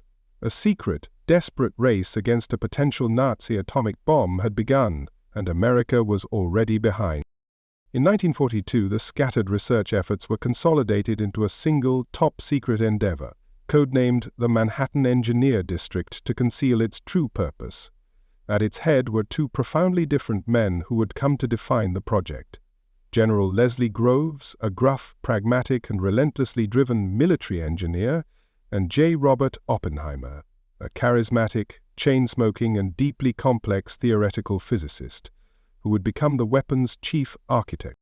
General Groves, obsessed with security, immediately instituted a foundational policy of extreme compartmentalization. This was the central nervous system of the entire secret. Knowledge was fractured into thousands of tiny, isolated pieces. Information was shared on a brutally strict need-to-know basis. A chemist might be tasked with testing the purity of a specific metal sample, but would never be told what the metal was for. An engineer might design a specific type of switch, but would have no idea what it was meant to trigger. It was a pyramid of knowledge, where only the handful of men at the very top could see the full picture. The most stunning manifestation of this secrecy was the creation of entire cities from scratch. In the rolling hills of Tennessee, a secret city called Oak Ridge sprang into existence, its population swelling to over 75,000 people. It was a sprawling industrial complex of gargantuan factories, all dedicated to a single esoteric task: enriching uranium for the bomb. Yet, almost none of its residents knew that. They only knew they were doing vital war work and that secrecy was paramount. Life at Site X, as Oak Ridge was known, was surreal. Billboards everywhere carried slogans like, "What you see here, what you do here, what you hear here, when you leave here, let it stay here." When asked what they were making, workers were instructed to give vague answers like, "I'm a janitor," or "I check the dials." Young women, known as Calotron girls, sat for hours on end at massive control panels, watching meters and turning knobs, manipulating powerful electromagnets without the faintest idea that they were separating uranium isotopes one atom at a time. Hundreds of miles away, in the desolate landscape of eastern Washington, another secret city, the Hanford site, rose from the desert. Its purpose was even more arcane: to house colossal nuclear reactors, the first of their kind in the world, whose sole function was to transmute uranium into a new man-made element called plutonium. The scale was breathtaking, a testament to the project's almost unlimited budget and priority. Like at Oak Ridge, its tens of thousands of workers toiled in near-total ignorance. But the intellectual soul of the project resided at Site Y, a top-secret laboratory built on a remote, windswept mesa in the New Mexico desert, Los Alamos. This was where the greatest scientific minds in the world, Nobel laureates, European refugees, and brilliant young physicists, were gathered. Their task was to solve the final, terrifying problem: how to actually design and build an atomic bomb. They were, in essence, a team of geniuses tasked with inventing the apocalypse. Life on the Hill, as the scientists called it, was a pressure cooker of extreme intellect and extreme paranoia. Every letter home was censored, every phone call was monitored, and every trip off the mesa required official approval. Oppenheimer himself, due to his past friendships with known communists, was under constant surveillance by his own security services. The scientists were forbidden from discussing the details of their work, even with their own spouses, creating a strange, isolating environment where your closest neighbor might be a Nobel laureate, but you couldn't ask them what they did all day. Despite the intense restrictions, a unique and powerful community was forged at Los Alamos. These men and women were bound together by a shared secret of cosmic importance. They knew the stakes, and for the physicists, the sheer intellectual thrill of the challenge, of working on the very frontiers of human knowledge, was intoxicating. even as the monstrous moral implications of their work began to cast a long, dark shadow over their conscience. And yet, for all the barbed wire, censored mail, and armed guards, the project's most vital secrets were leaking like a sieve. In a moment of supreme historical irony, while General Groves successfully hid the project from the American public and the German military, a handful of Soviet spies were working deep inside its most sensitive areas. Men like the brilliant physicist Klaus Fuchs at Los Alamos were methodically passing on the designs for the bomb to the USSR, ensuring that America's atomic monopoly would be short-lived. The project was now hurtling towards its climax. The years of theory, calculation, and industrial effort were about to culminate in a single, terrifying experiment. The scientists were on the verge of confirming that their creation worked, that their secret was real. As the day of the test approached, the immense pressure on the handful of men who knew everything was almost unbearable. Turns out, the biggest secret could literally end the world. No pressure. The world's first atomic bomb was not an elegant weaponized device. It was a tangled sphere of wires, detonators, and high explosives, nicknamed the Gadget by the scientists in a classic display of gallows humor. It was a plutonium implosion device, a design so fiendishly complex that Oppenheimer felt they had to test it to be certain it would even work. A desolate stretch of the New Mexico desert, ominously named the Jornada del Muerto, the Journey of the Dead, was chosen for the test site, codenamed Trinity. In the pre-dawn darkness of July 16, 1945, the final countdown began. The world's top scientists lay in trenches miles away, waiting, praying, and dreading the outcome. At 5:29 a.m. the old world ended. A flash of light, brighter than 1,000 suns, silently and instantly illuminated the desert, turning the night into day. A wave of intense heat washed over the observers, followed seconds later by a deafening, terrifying roar that echoed off the mountain. A colossal, churning mushroom cloud rose into the dawn sky. The secret was real. As he watched the terrible, beautiful cloud ascend, a line from the Hindu scripture the Bhagavad Gita flashed through Robert Oppenheimer's mind. Now I am become death, the destroyer of worlds. The physicists who witnessed the test were awestruck, exhilarated, and horrified. They had succeeded. They had unlocked the power of the stars, and in doing so they knew they had changed the course of human history and perhaps sealed its fate. Even an event of this magnitude was immediately wrapped in another layer of secrecy. The official cover story, released to the press to explain the brilliant flash of light, seen for hundreds of miles, was that a large ammunition magazine had accidentally exploded at the Alamogordo Air Base. The birth of the atomic age, the most significant event of the 20th century, was successfully disguised as a mundane industrial accident. By the time of the Trinity test, the original justification for the bomb had vanished. Nazi Germany had surrendered in May. Now the scientists who had worked so frantically to beat Hitler were forced to confront the morality of using their monstrous creation on the cities of Japan. Men like Leo Szilard, who had started it all, now petitioned President Truman, begging him not to use the weapon without first demonstrating its power on an uninhabited target. But the military and political momentum was now too great to stop. On August 6 and 9, 1945, the world learned the secret. The atomic bombings of Hiroshima and Nagasaki, and President Truman's subsequent announcement of the existence of the Manhattan Project, revealed the truth in the most shocking and brutal way imaginable. The atomic age had begun, not with a scientific press conference, but with the incineration of 2 cities. Imagine for a moment being one of the tens of thousands of workers at Oak Ridge or Hanford on that day. You hear the news on the radio and experience a sudden, sickening moment of revelation. The dials you watched, the pipes you welded, the floors you swept, every mundane task was a small contribution to the creation of this apocalyptic weapon. The secret you had helped keep without even knowing what it was had just unleashed hell on Earth. The end of the war did not end the secrecy, it merely transformed it. The atomic secret became the most jealously guarded and desperately sought-after piece of information on the planet. The brief American monopoly on the bomb gave way to a terrifying new arms race with the Soviet Union, fueled by the secrets passed on by spies like Fuchs. The world was plunged into a new kind of conflict, a Cold War, defined by nuclear paranoia and the chilling doctrine of mutually assured destruction.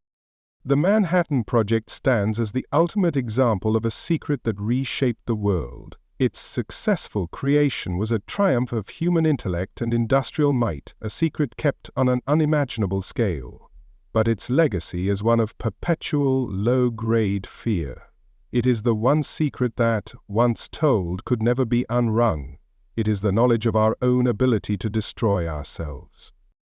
The Manhattan Project was a dark marvel, a secret built upon 1,000 other secrets, a testament to what humanity can achieve when driven by fear and genius. History is riddled with these classified projects and earth-shattering revelations, moments when a hidden truth changes everything. To ensure you're here, as we declassify every last one, you must obliterate that subscribe button and activate all notifications. Liking this video gives you top secret clearance for more of the stories that shaped our world from the shadows. Don't let the most important histories remain a secret from you. Welcome, quiet archivists of historical tragedy. Tonight, our story is not about a secret that was kept, but about a secret that never was. It is a tale born from a night of unimaginable horror, which then gave rise to a century of desperate hope, romantic fantasy, and calculated deception. It is the story of the last imperial family of Russia, the Romanovs, and the persistent, powerful myth that they somehow escaped their fate. Our story begins with the family at the center of it all. Tsar Nicholas II, his German-born wife, Tsarina Alexandra, and their 5 children. There were the 4 daughters, Olga, Tatiana, Maria, and Anastasia, and the youngest, the desperately hoped-for male heir, the frail Tsarevich Alexei. They were the rulers of a vast empire, living a life of almost fairy-tale splendor. But their fairy tale would have the grimmest of endings, as the tide of the Russian Revolution swept them from their palaces and into a dark, uncertain captivity. After months of imprisonment, the family was moved to their final residence, a merchant's house in the city of Yekaterinburg, in the heart of the Ural Mountains. Their prison was ominously renamed by their Bolshevik captors the House of Special Purpose. Here, in isolation and under the constant watch of armed guards, they lived out their final week. They were a family adrift, cut off from the world, clinging to the hope that they might be rescued or exiled, all while the civil war raged around them. In the dead of night, between the 16th and 17th of July 1918, the family was abruptly woken. They were told to dress quickly, under the pretext that they were being moved to a safer location due to approaching anti-Bolshevik forces. They were led down a flight of stairs into a small, empty cellar room. The Tsar, carrying his sick son, asked for chairs. 2 were brought. The family, along with their doctor and 3 loyal servants, waited, confused and anxious, for whatever was to come next. What came next was a squad of armed men led by a local Bolshevik commander named Yakov Yurovsky. He quickly read a death sentence aloud. Before the Tsar could even fully turn to his family, the executioners opened fire in the small, crowded room. The scene devolved into a brutal and chaotic massacre. After the initial, deafening volley, the room filled with smoke and the screams of the wounded. To the killer's horror, the daughters had not been killed instantly. The jewels and diamonds they had sewn into their corsets for safekeeping had acted as makeshift bulletproof vests, deflecting the bullets. The executioners were forced to finish the bloody work with bayonets and pistols. Now came the second part of the Bolsheviks' grim task, to ensure the bodies would never be found. They could not allow the grave site to become a shrine for royalist sympathizers, a rallying point for the White Army.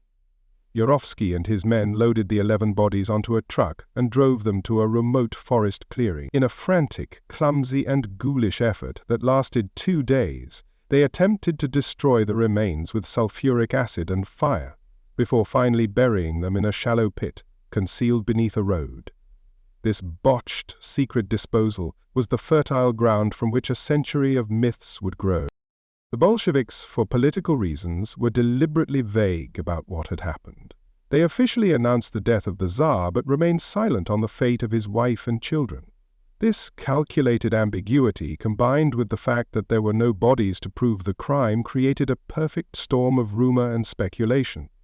In the chaos of the Russian Civil War, it was easy to believe that perhaps not everyone had perished in that cellar. Maybe, just maybe, some of them had escaped. The world, it turned out, desperately wanted to believe in a miracle. In the aftermath of the Great War and a bloody revolution, the public longed for a story of survival, a fairy tale to counteract the brutal reality. The idea of a lost princess or a hidden heir waiting to be discovered was an irresistible romance. Even surviving members of the extended Romanov family living in exile across Europe clung to the hope that some of their relatives might have, against all odds, survived. And so, the parade of imposters began. Over the next several decades, a cottage industry of claimants emerged from the shadows. Dozens of individuals from all corners of the globe would claim to be one of the lost Romanov children. Some were clearly mentally ill, traumatized individuals seeking an identity to latch onto. Others were cynical con artists hoping for a sliver of the immense Romanov fortune, or at the very least a moment of fame. They were all selling a story that many people were eager to buy. Of the countless claimants, one stood above all others, her story so compelling and her case so enduring that she became a global phenomenon. She was Anna Anderson, a mysterious woman pulled from a Berlin canal in 1920 after a suicide attempt. After her rescue, she was taken to an asylum, where she eventually began to claim that she was the Tsar's youngest daughter, the Grand Duchess Anastasia, and so began one of the most famous and debated cases of identity of the 20th century. The case for Anna Anderson, being Anastasia, was for many quite convincing. She seemed to possess an uncanny knowledge of the intimate, day-to-day life of the imperial court. She had scars on her body that she claimed were from the bayonets and bullets of the executioners. Her bearing, her mannerisms, even her aloof and often difficult personality convinced some former Romanov relatives and courtiers that she was who she said she was. For over 60 years she fought a legal battle in the German courts to be officially recognized. But for every person she convinced, there was another who was certain she was a fraud. Many of the closest living Romanov relatives, including Anastasia's own grandmother, the Dowager Empress Marie Fyodorovna, refused to even meet her. Anastasia's former tutor, Pierre Gilliard, firmly denounced her as an impostor. Investigators uncovered evidence that suggested Anna Anderson was actually a Polish factory worker named Franziska Szankowska, who had a history of mental illness and had disappeared around the same time Anna had appeared. Her story was full of inconsistencies and her identity remained a heated debate. For most of the 20th century, Anna Anderson kept the mystery alive. She was the living embodiment of the hope that a Romanov had survived. Her story was turned into books, plays, and even a beloved animated film. She was a historical enigma, a romantic figure of tragedy and survival who captivated the world. Whether she was a Grand Duchess or a peasant girl, she single-handedly sustained the secret of a possible Romanov escape for decades. But while romance and belief sustained the myth for generations, the cold, hard world of science was about to have the final say. The mystery had persisted because of a lack of physical evidence, but that was all about to change. The biggest secret turned out to be that there was no secret at all, just a very sad ending. The collapse of the Soviet Union in the early 1990s unlocked the archives and allowed for investigations that were previously impossible. A new Russian government, eager to close this painful chapter of its history, sanctioned a search. Guided by Yurovsky's long-suppressed, detailed account of the burial, a group of amateur historians and archaeologists began digging in a forest outside Yekaterinburg. In 1991, their search paid off. They unearthed a shallow, waterlogged pit containing the jumbled, acid-damaged skeletal remains of 9 people. The number and description seemed to match Yurovsky's account perfectly. The Tsar, the Tsarina, 3 of their daughters, and the 4 loyal servants who died with them. The world held its breath. The first piece of physical evidence had finally been found. But the discovery immediately raised a new, tantalizing question. There were only 9 bodies. 2 of the Romanov children, the Tsarevich Alexei, and one of the Grand Duchesses, either Maria or Anastasia, were missing. For a moment the old rumors were reignited with new fervor. Had 2 of them actually escaped after all? Was it possible that Anna Anderson, who had died a few years earlier, was telling the truth? The discovery of the grave, it seemed, had only deepened the mystery. This, however, was now the age of DNA. Forensic science had advanced to a point that would have seemed like magic just a few decades earlier. Scientists carefully extracted fragmented DNA from the ancient bones. In a crucial breakthrough for the investigation, they obtained a blood sample from Britain's Prince Philip, the Duke of Edinburgh. Philip's maternal grandmother was the older sister of the Tsarina, Alexandra, meaning he shared a direct line of mitochondrial DNA with the last empress of Russia and her children. The DNA results, when they came back, were stunningly, unequivocally clear. The mitochondrial DNA from the remains of the adult woman in the grave and from the 3 female children was a perfect match to that of Prince Philip. This was ironclad proof that the remains belonged to Tsarina Alexandra and 3 of her daughters. DNA from the skeleton of the adult male was matched to other living Romanov descendants, confirming it was the Tsar. The identities of the 9 bodies in the mass grave were now proven beyond any scientific doubt. The final nail in the coffin of the Anastasia myth came from a hospital in Virginia, where Anna Anderson had left behind a tissue sample from a medical procedure years before her death in 1984. Her DNA was extracted and compared to the Romanov DNA profile established by Prince Philip's sample. The result? There was no match whatsoever. Further testing later proved that Anna Anderson's DNA was a match to the living relatives of the missing Polish factory worker, Franciszka Szankowska. The greatest Romanov impostor was at last definitively exposed. Still, the question of the 2 missing children lingered for another 16 years. Finally, in 2007, following Yurovsky's account more closely, archaeologists found a second, smaller burial site, just 70 meters from the main grave. In it they found a small collection of burned bone fragments. They were the last, missing pieces of the Romanov puzzle. DNA testing on these fragments was difficult but ultimately successful. The results confirmed that the remains belonged to a young male and a young female, and that both were children of the Tsar and Tsarina. After 90 years of mystery, the remains of Tsarevich Alexei and his sister, Grand Duchess Maria, had been found. The entire family was now accounted for. The last secret of the Ipatiev house was finally solved.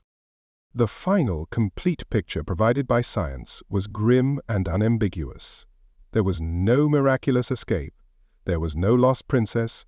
There was only a clumsy, brutal murder in a dark cellar, followed by a panicked and botched attempt to hide the bodies, which inadvertently created a mystery that would fuel the imaginations of millions for nearly a century. The truth was not a fairy tale. It was a horror story.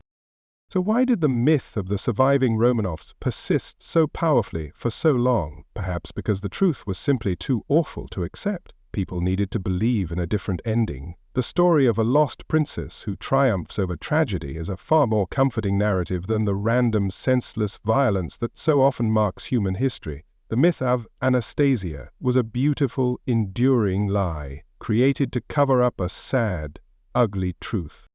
The story of the Romanovs is a dark and fascinating lesson in the power of myth and our deep human need to believe in secrets, even when they aren't real. The truth of history is often simpler, sadder, and far more brutal than the stories we like to tell ourselves. To join us on our quest to uncover what really happened in history's darkest chapters, you must subscribe to this channel and ring that bell with the fervor of a revolutionary. Liking this video supports our mission to separate historical fact from comforting fiction. Don't let the real stories be lost forever. Welcome, quiet seekers of uncomfortable truths. Tonight, we descend into a story of a secret kept not by a state, but by an institution that claims its authority from heaven itself. We will explore a paradox at the heart of the 20th and 21st centuries. How an organization built on the foundations of forgiveness, morality, and the sacred duty to protect the innocent systematically harbored a secret of profound corruption, cruelty, and betrayal. This is not a story about faith. but about the catastrophic failure of a powerful human institution. To understand how this secret was kept for so long, we must first understand the world in which it festered. For much of the 20th century, particularly in Western countries, the local priest was a pillar of the community, a figure of immense authority and reverence. He was seen as God's representative on earth, a man who was somehow more than a man.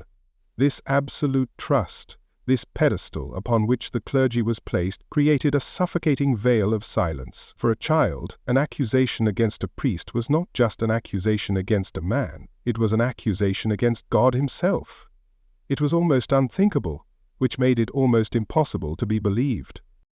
The Catholic Church has long operated as a closed, hierarchical, and deeply insular system. It has its own laws, its own courts, and its own methods of policing itself. For centuries, when a problem arose within its ranks, the primary institutional goal was not justice for the wronged, but the protection of the Church's reputation. In this mindset, the greatest sin was not the act of abuse itself, but the public scandal that would erupt if that abuse ever became known. Preserving the good name of the Church became a moral imperative that tragically superseded the safety and sanctity of a child. This culture of concealment was codified in internal Vatican documents. One of the most significant was a 1962 instruction titled Crimen Sollicitationis, or Crimes of Solicitation. While it specifically laid out the secret procedures for handling accusations against priests who used the confessional to make sexual advances, its core principles were applied more broadly. It demanded perpetual silence, the pontifical secret, the highest level of secrecy in the Church, from the victim, any witnesses, and the accused cleric, all under the terrifying threat of excommunication. It was a manual for ensuring that the gravest sins remained hidden in the darkest shadows. From these principles, a grim and brutally effective playbook was developed and used by bishops all across the globe. When a credible accusation of abuse against a priest surfaced, the first move was never to call the police. It was to handle the matter in-house. The accused priest would be quietly removed from his parish. He would be sent away for a few months of psychological treatment or spiritual reflection at a church-run facility. Then, once things had quieted down, he would be reassigned to a new, unsuspecting parish, free to begin again. The secret was not eliminated, it was simply moved. The danger was recycled. For the victims of this system, the abuse was only the beginning of the trauma. These were often children from devout Catholic families, taught from birth to love, trust, and obey the priest. The abuse was therefore compounded by a profound spiritual and psychological betrayal that shattered their worldview. When they did dare to speak up, they were often met with disbelief. They were told they were lying, that they had imagined it, or worse, that they had tempted the priest. They were shamed into silence, forced to carry the secret of their abuse alone for decades, a burden that often led to a lifetime of depression, addiction, and pain. The first public cracks in this wall of silence began to appear in the 1980s. Cases like that of Father Gilbert Goethe in Louisiana, who was found to have abused dozens of boys, made headlines. But these were largely treated by the Church and the public as isolated incidents, the tragic work of a single bad apple. The official narrative was that these were rare, personal failings, not evidence of a systemic institutional rot. The playbook of denial and minimization was still working. When victims grew older and sought legal recourse, they ran into another wall: the Church's immense legal and financial power. Dioceses would employ armies of lawyers to fight lawsuits from survivors. They would use statutes of limitations to have cases dismissed before they ever reached a courtroom. When that failed, they would push victims into confidential financial settlements that included ironclad non-disclosure agreements. In essence, the Church used its vast resources to buy the silence of its victims, burying the secret one lawsuit at a time. The Church is an institution that deals in sacred truths, in the belief that light will always triumph over darkness. But its handling of this crisis created a dark paradox. The most sacred institutions can sometimes hide the most unholy truths. The event that finally ripped the veil of secrecy apart began in 2002 in Boston. A small, tenacious team of investigative journalists at the Boston Globe, known as the Spotlight Team, began digging into the case of a single disgraced priest named John Gogan, who stood accused of molesting more than 130 children over 3 decades. The team was determined to understand how he could have been allowed to harm so many for so long. The Spotlight reporters quickly realized that Gogan was not an outlier. He was a product of a system. They fought a landmark legal battle to unseal secret internal church documents. What they found was a bombshell. The documents revealed a hidden history stretching back decades, showing that Boston's Cardinal Bernard Law and his predecessors had been fully aware of Gogan's abuse, and not just his, but that of hundreds of other priests. They had knowingly and systematically shuffled these predator priests from one parish to another, hiding their crimes and leaving a trail of shattered young lives in their wake. The Globe's reporting, which would go on to win the Pulitzer Prize, blew the scandal wide open. The secret was no longer a collection of rumors and isolated lawsuits. It was a proven, deliberate, and systematic conspiracy of concealment.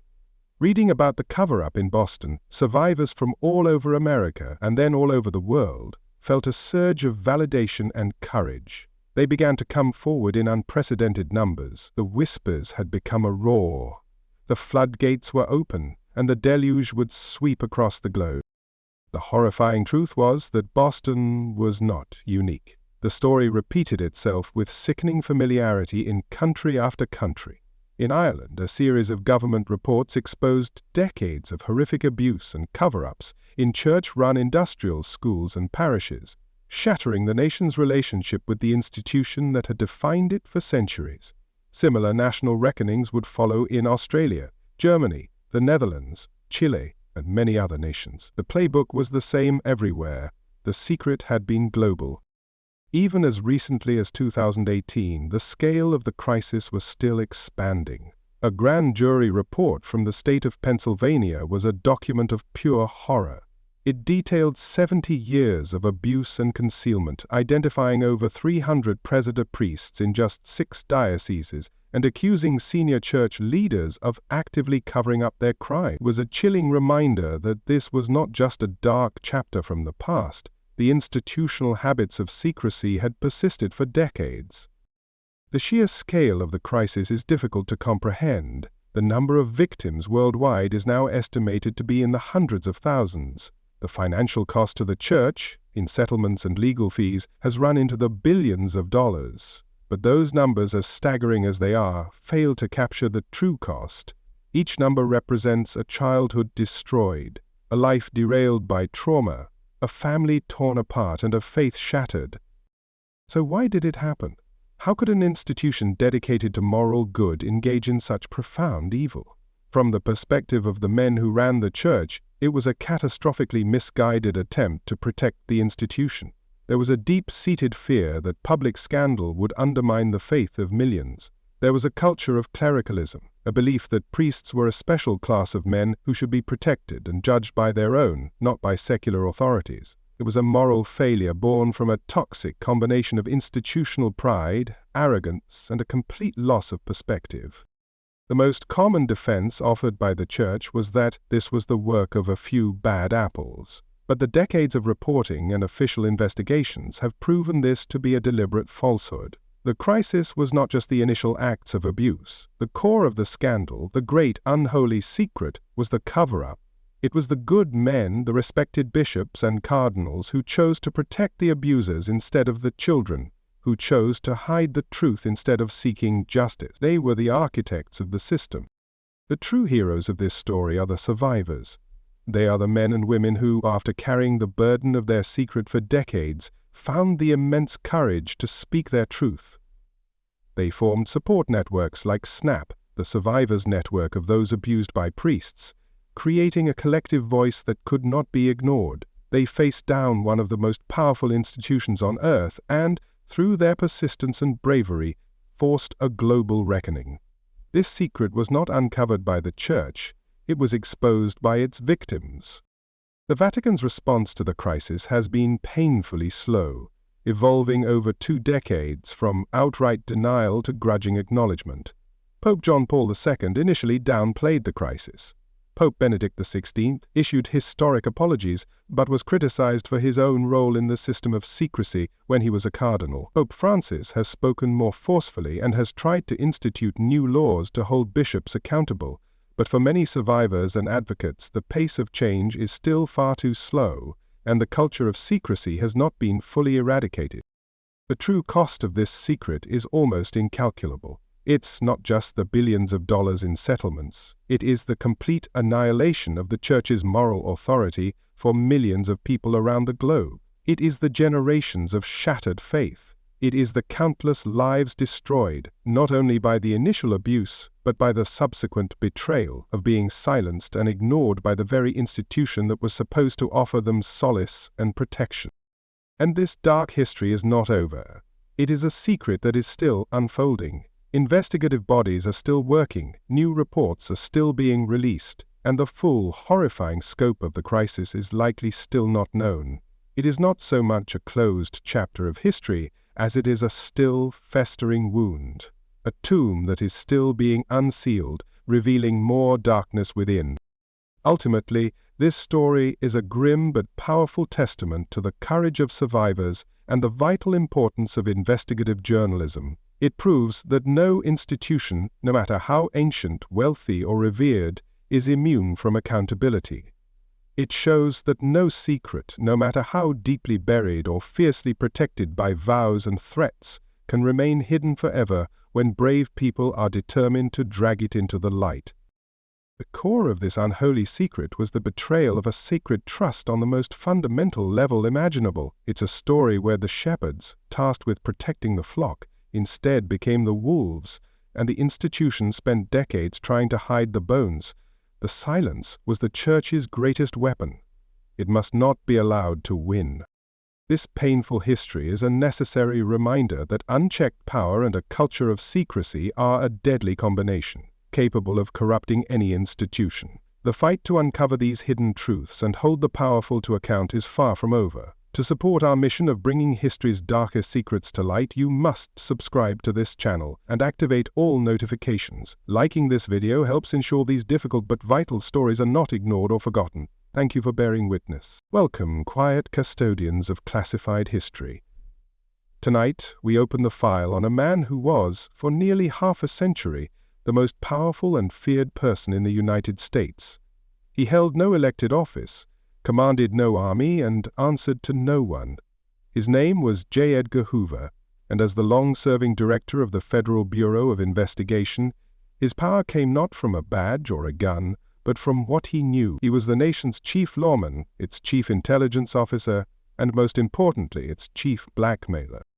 John Edgar Hoover began his career in the Justice Department during the frenzied days of the first Red Scare, where he developed a fervent, lifelong passion for collecting information on anyone he deemed a radical or a subversive. When he was appointed director of a small, obscure agency called the Bureau of Investigation in 1924, he began to meticulously shape it in his own image, disciplined, ruthlessly efficient, and above all, obsessed with the power of information. Hoover was a master of public relations. He carefully cultivated the image of his agents as square-jawed, incorruptible G-men, heroes fighting a dramatic war against notorious gangsters like John Dillinger and Machine Gun Kelly. He used Hollywood, radio shows, and friendly journalists to build a powerful myth around the FBI. This heroic public facade of the nation's premier crime-fighting agency provided the perfect, unimpeachable cover for the far darker work that was happening behind the scenes. It was during this time that Hoover began to build his infamous files. The system started innocently enough as a way to track criminals and foreign spies, but Hoover's definition of a threat to national security quickly expanded to include anyone who opposed his worldview. He created a two-tiered system: the official files, which were part of the FBI's central records and subject to some degree of oversight, and his personal collection, the official and confidential files. This was his secret kingdom, a library of political dynamite accessible only to him. What kind of information went into these secret files? Anything and everything. transcripts from illegal wiretaps, reports from paid informants, photographs from illicit liaisons, stolen medical records, and rumors of sexual or financial indiscretions.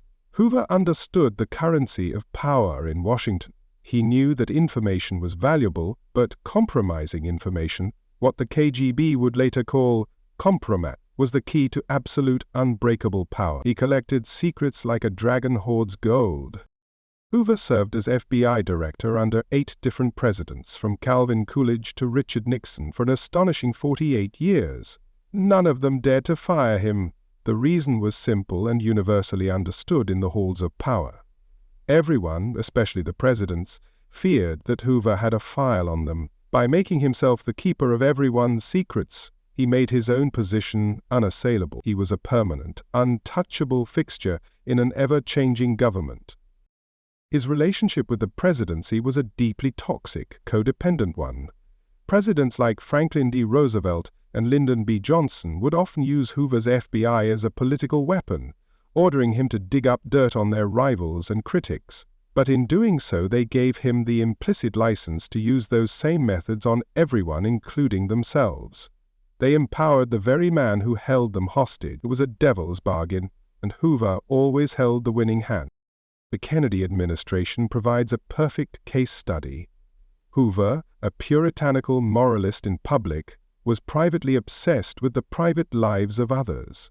He had extensive and detailed files on President John F. Kennedy's reckless and rampant womanizing, including a well-documented affair with a woman named Judith Campbell Exner, who was also the mistress of a major mob boss. This knowledge gave Hoover immense leverage over both President Kennedy and his brother, the Attorney General, Robert F. Kennedy, who was officially Hoover's boss, but was effectively neutered by the director's secret knowledge. But Hoover reserved his most vicious and obsessive campaign for one man. The Reverend Dr. Martin Luther King Jr. Hoover was pathologically convinced that the civil rights movement was a communist plot, and that Dr. King was a moral degenerate. He subjected King to a relentless campaign of surveillance, bugging his hotel rooms, his home, and his office, all in an attempt to find information that would discredit and destroy him. This dark obsession culminated in one of the most shameful acts ever committed by a U.S. government agency. After obtaining audio recordings of King's extramarital affairs from a bugged hotel room, the FBI anonymously sent him a package. Inside was a compilation of the recordings and a poison pen letter. The letter called King an evil, abnormal beast and a colossal fraud, and concluded with a menacing suggestion that there was only one way out for him. It was a clear and unambiguous attempt to blackmail Dr. King into committing suicide. J. Edgar Hoover didn't operate like a normal lawman. His power wasn't based on the rule of law or the justice system. He was playing a different, darker game, one where the verdict was delivered in a sealed envelope, not in a courtroom. He didn't need a formal indictment, he just needed a juicy secret, and he had all of them. Hoover's crusade against his perceived enemies was formalized under a top-secret program known as COINTELPRO, or the Counterintelligence Program. This was the FBI's secret war on American citizens. Its official purpose was to expose, disrupt, misdirect, discredit, or otherwise neutralize domestic political organizations. This included the civil rights movement, feminist groups, anti-Vietnam War protesters, and the Black Panther Party. The tactics were insidious, ranging from planting false stories in the media to using psychological warfare and illegal harassment to break up marriages and destroy lives. This power of blackmail extended deep into the halls of Congress. A senator who dared to question the FBI's ever-expanding budget might receive a quiet, friendly visit from a senior agent. The agent would make small talk and then casually mention a salacious rumor the Bureau had recently heard about the senator. The message, though unspoken, was crystal clear. Stay in line, or your secrets will find their way into the public eye. For decades, Hoover held a political veto over anyone who might challenge him. But here we come to the great central irony of J. Edgar Hoover's life. The man who trafficked in the secrets of others was pathologically obsessed with guarding his own. He meticulously cultivated an image of himself as a conservative, celibate bachelor, a man married only to his job at the FBI. It was a carefully constructed mask designed to hide a private life that was the subject of constant, whispered speculation. At the center of these speculations was his lifelong, intensely close relationship with his associate director, Clyde Tolson. The two men were inseparable. They worked together all day, ate lunch and dinner together every evening, and even vacationed together every year. This has led to the widespread and credible belief that Hoover, the man who used allegations of sexual deviance to ruin the lives of others, was himself a deeply closeted gay man. If true, it is the ultimate, bitter hypocrisy. Hoover's crusade against the supposed moral failings of others may have been, at its core, a desperate projection of his own self-loathing and fear. He built an empire on the sins of others, perhaps to distract from the secret he could never face in himself. It adds a layer of pathetic tragedy to his tyrannical reign. Some rumors even suggested that Hoover's own secrets were used against him. For decades, the FBI largely ignored the growing power of the mafia and organized crime. One persistent, though unproven, theory is that mob bosses had obtained compromising photographs of Hoover and used them to ensure the Bureau would look the other way. It would be the perfect, symmetrical irony. The master blackmailer himself neutralized by black. The physical files, the source of all this power, were kept under lock and key in a suite of offices adjacent to his own, maintained by his fiercely loyal personal secretary, Helen Gandy. This was not a government archive, it was a private library of political poison, and Hoover was its sole librarian. No one else knew its full contents. J. Edgar Hoover's reign finally came to an end on May 2, 1972, when he died in his sleep at the age of 77. He had been director of the FBI for 48 years. His death left a power vacuum in Washington and created a frantic behind-the-scenes scramble for control of his most potent legacy, the secret files. What happened to those files is a secret in itself. According to the story, the moment she learned of Hoover's death, Helen Gandy, his loyal secretary for over 50 years, began the monumental task of destroying his official and confidential files. For weeks, she methodically shredded and destroyed the documents, ensuring that the most explosive secrets of the 20th century would never see the light of day. She was destroying his power, one page at a time. The true scale of Hoover's abuses of power only began to be understood after his death, most notably through the work of the Church Committee in the United States Senate in 1975. The committee's investigations publicly exposed COINTELPRO and the FBI's decades of illegal surveillance, infiltration, and harassment of American citizens. The revelations shocked the nation and shattered the heroic myth of the FBI that Hoover had so carefully built.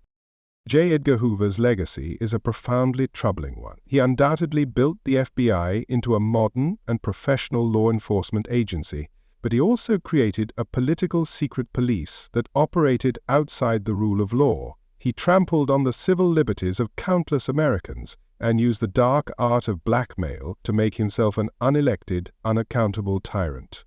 He left behind a deep and enduring distrust of government power that persists to this day. Because Helen Gandy was so efficient in her work, we will never know the full truth. What did Hoover really have on JFK or Eleanor Roosevelt? Which members of Congress quietly bent to his will? Who was spared and who was ruined by the contents of a single manila folder? The most powerful secrets of the 20th century may well have ended up as confetti in a loyal secretary's trash can. J. Edgar Hoover's secret files are a chilling cautionary tale, a reminder that the greatest threat to a free society can sometimes come from the very people sworn to protect it. He was a man who ruled from the shadows, who weaponized information, and who held a nation hostage for nearly 50 years. History is filled with such powerful figures who collected secrets, and we are here to open their files. To join our deep dive into the archives of power and blackmail, you must subscribe to this channel and ring that notification bell with the authority of a congressional subpoena. Liking this video helps us expose the secrets that shaped our world. Don't be left out of the loop. Welcome, quiet investigators of historical mysteries. Tonight we delve into one of humanity's darkest and most enduring political tools, the assassination plot. This is the ultimate expression of a secret, a conspiracy of whispers that culminates in a single, public act of violence. But the initial secret of the plot is often just the beginning. The act itself creates a shockwave of new secrets, new questions, and new conspiracies that can destabilize nations and echo for centuries. Our story begins, where so many do, in ancient Rome. On the Ides of March, 44 BC, the most powerful man in the world, Julius Caesar, entered the Senate and was stabbed to death. His assassins were not shadowy foreign agents, but a large group of his own colleagues, senators who called themselves the Liberators. They believed their secret plot was a noble act to save the Roman Republic from a man who had made himself a dictator. The conspiracy to kill Caesar was, in many ways, a terrible model for secret-keeping. As many as 60 senators were in on the plot. It became a kind of open secret within the halls of power, a collective exercise in nerve and whispered confirmation. The dark humor of the situation is that of dozens of powerful, talkative men managing to keep their ultimate intention under wraps until the fatal day. Their secret was not so much the what, but the when and the how. The immediate aftermath proved how little the conspirators understood the consequences of their actions. They believed killing the man would kill his power and restore the Republic. Instead, their secret plot plunged Rome into a brutal new series of civil wars. The assassination didn't save the Republic, it hastened its demise. The original secret of the plot was replaced by a new web of secrets, shifting alliances, political betrayals, and the deadly power struggle between Caesar's loyal general, Mark Antony, and his young unknown heir, Octavian. This was a common pattern in the ancient world. A few decades later, in 65 AD, another group of Roman elites, led by the senator Gaius Calpurnius Piso, formed a secret plot to assassinate the tyrannical Emperor Nero. This Pisanian conspiracy was a more traditional secret cell, a collection of powerful men united by their hatred of a despot. But like so many plots, it was undone by a leak. A freedwoman learned of the plan from her lover and informed on the conspirators. The plot collapsed, and Nero unleashed a wave of forced suicides and executions, proving that the penalty for a failed secret is often swift and total. Jumping forward 16 centuries, we find one of history's most audacious and infamous plots.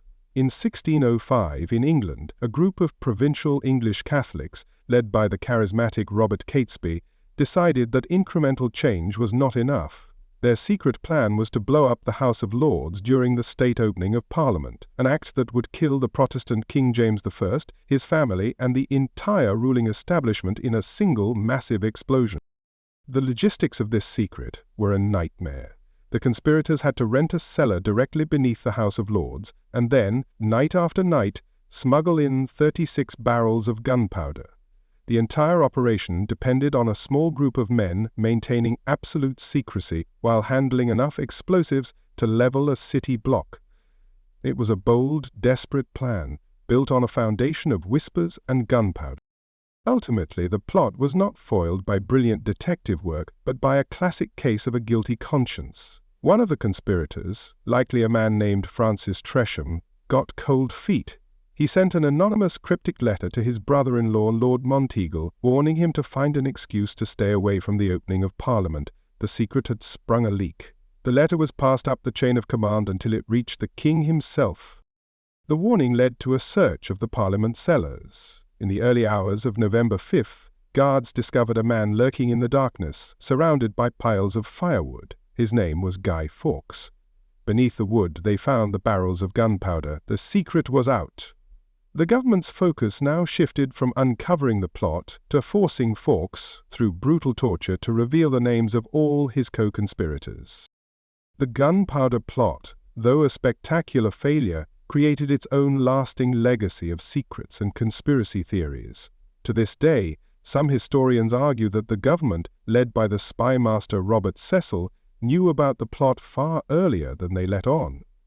They may have allowed it to proceed just far enough to entrap the conspirators, thereby justifying a massive crackdown on England's Catholics. The official story became just one version of the truth, with the secret of who knew what and when debated for centuries.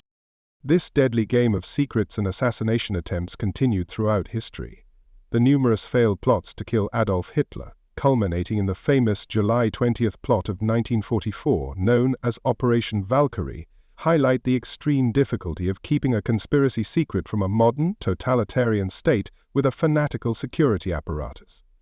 In such an environment, one small leak, one moment of hesitation could be the difference between success and a firing squad.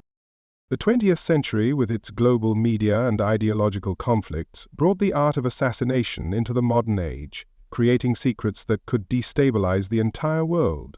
Sometimes the biggest secret is just who pulled the trigger and why. Take, for example, the shot that arguably started the First World War, the assassination of the Austro-Hungarian Archduke Franz Ferdinand in Sarajevo in 1914.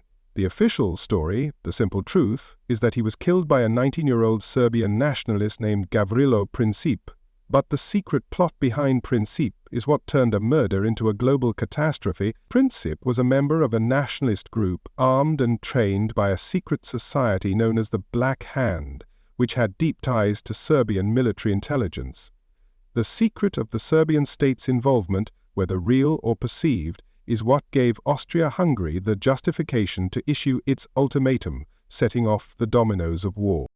The Cold War ushered in a grim new era of state-sponsored assassination, where the dirty work was outsourced and the secrets were protected by official denial.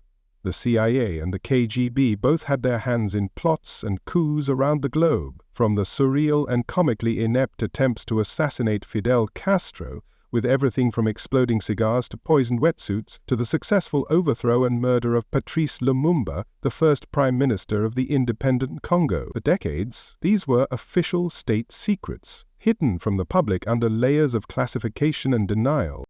But no assassination in modern history has produced a more enduring and culturally significant universe of secrets than the one that took place in Dallas, Texas, on November 22, 1963.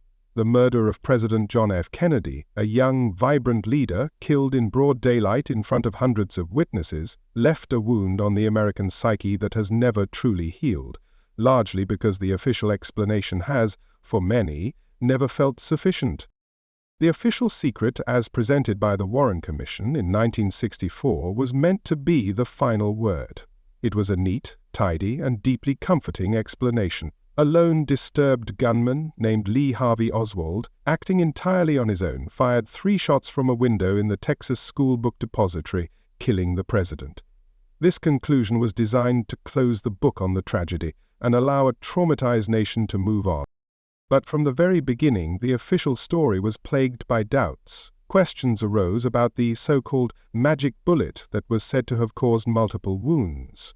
Oswald's own convenient murder just 2 days later by a nightclub owner named Jack Ruby seemed too perfect. Conflicting witness testimonies, strange coincidences, and the sheer gut-level improbability of a single, pathetic loser managing to assassinate the most powerful man in the world all fed a growing sense of public skepticism. The decades that followed have been characterized not by a single coherent counter-narrative, but by a relentless public search for a hidden truth. The secrets of that day have become a national obsession. Did Oswald have help? Was it the mafia, angry at the Kennedy administration's crackdown on organized crime? Was it anti-Castro Cubans? Was it the Soviet Union? Or, in the most disturbing theory of all, was it rogue elements within the U.S. government and the CIA itself? The House Select Committee on Assassinations concluded in the 1970s that there was, in fact, probably a conspiracy. The most lasting and damaging legacy of the JFK assassination is the profound distrust in official institutions it created. The feeling that the government did not, or could not, tell its people the whole truth about the death of their own president created a credibility gap that has never been bridged. The unresolved secrets, the lingering questions, and the endless stream of conspiracy theories didn't just kill a president. They inflicted a deep and lasting wound on the nation's faith in itself. So why are assassinations so uniquely prone to generating these lingering secrets and conspiracies? It is because they are, by their very nature, conspiracies. There is always a secret plot at their heart. The only question is how far it extends. Was it a conspiracy of 1, of 3, of an entire shadow government? Once the door to conspiracy is opened, it's very difficult to close it. We are also, perhaps, psychologically wired to reject simple answers for momentous events. The death of a great and powerful leader feels like it should have a great and powerful cause. We search for a grander secret, a more complex and satisfying plot, because the alternative, that history can be violently and irrevocably changed by a single, random, pathetic individual, is somehow a more chaotic and terrifying thought. In many of these cases, the ultimate secret is that the full truth may now be unknowable. The key players are dead, the trails have gone cold, the evidence has been lost or compromised. What remains is the question mark, a permanent symbol of a secret that has become so tangled in time, myth, and disinformation that it can likely never be fully unraveled. The real damage done by these historical traumas isn't just the loss of the individual leader. It is the paranoia, the division, the cynicism, and the erosion of trust that flows from the unresolved secrets left in their wake. The conspiracy of silence, or even just the perception of one, can be just as corrosive to a society as the initial conspiracy of violence.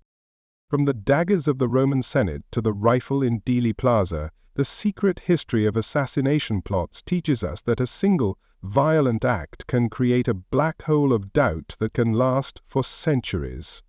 We are dedicated to peering into these historical voids, to exploring the questions that still haunt us. To join our investigation into history's most explosive secrets and lingering mysteries, you must assassinate that subscribe button, metaphorically of course, and activate all notifications.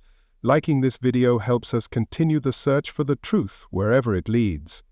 Don't let the secrets win.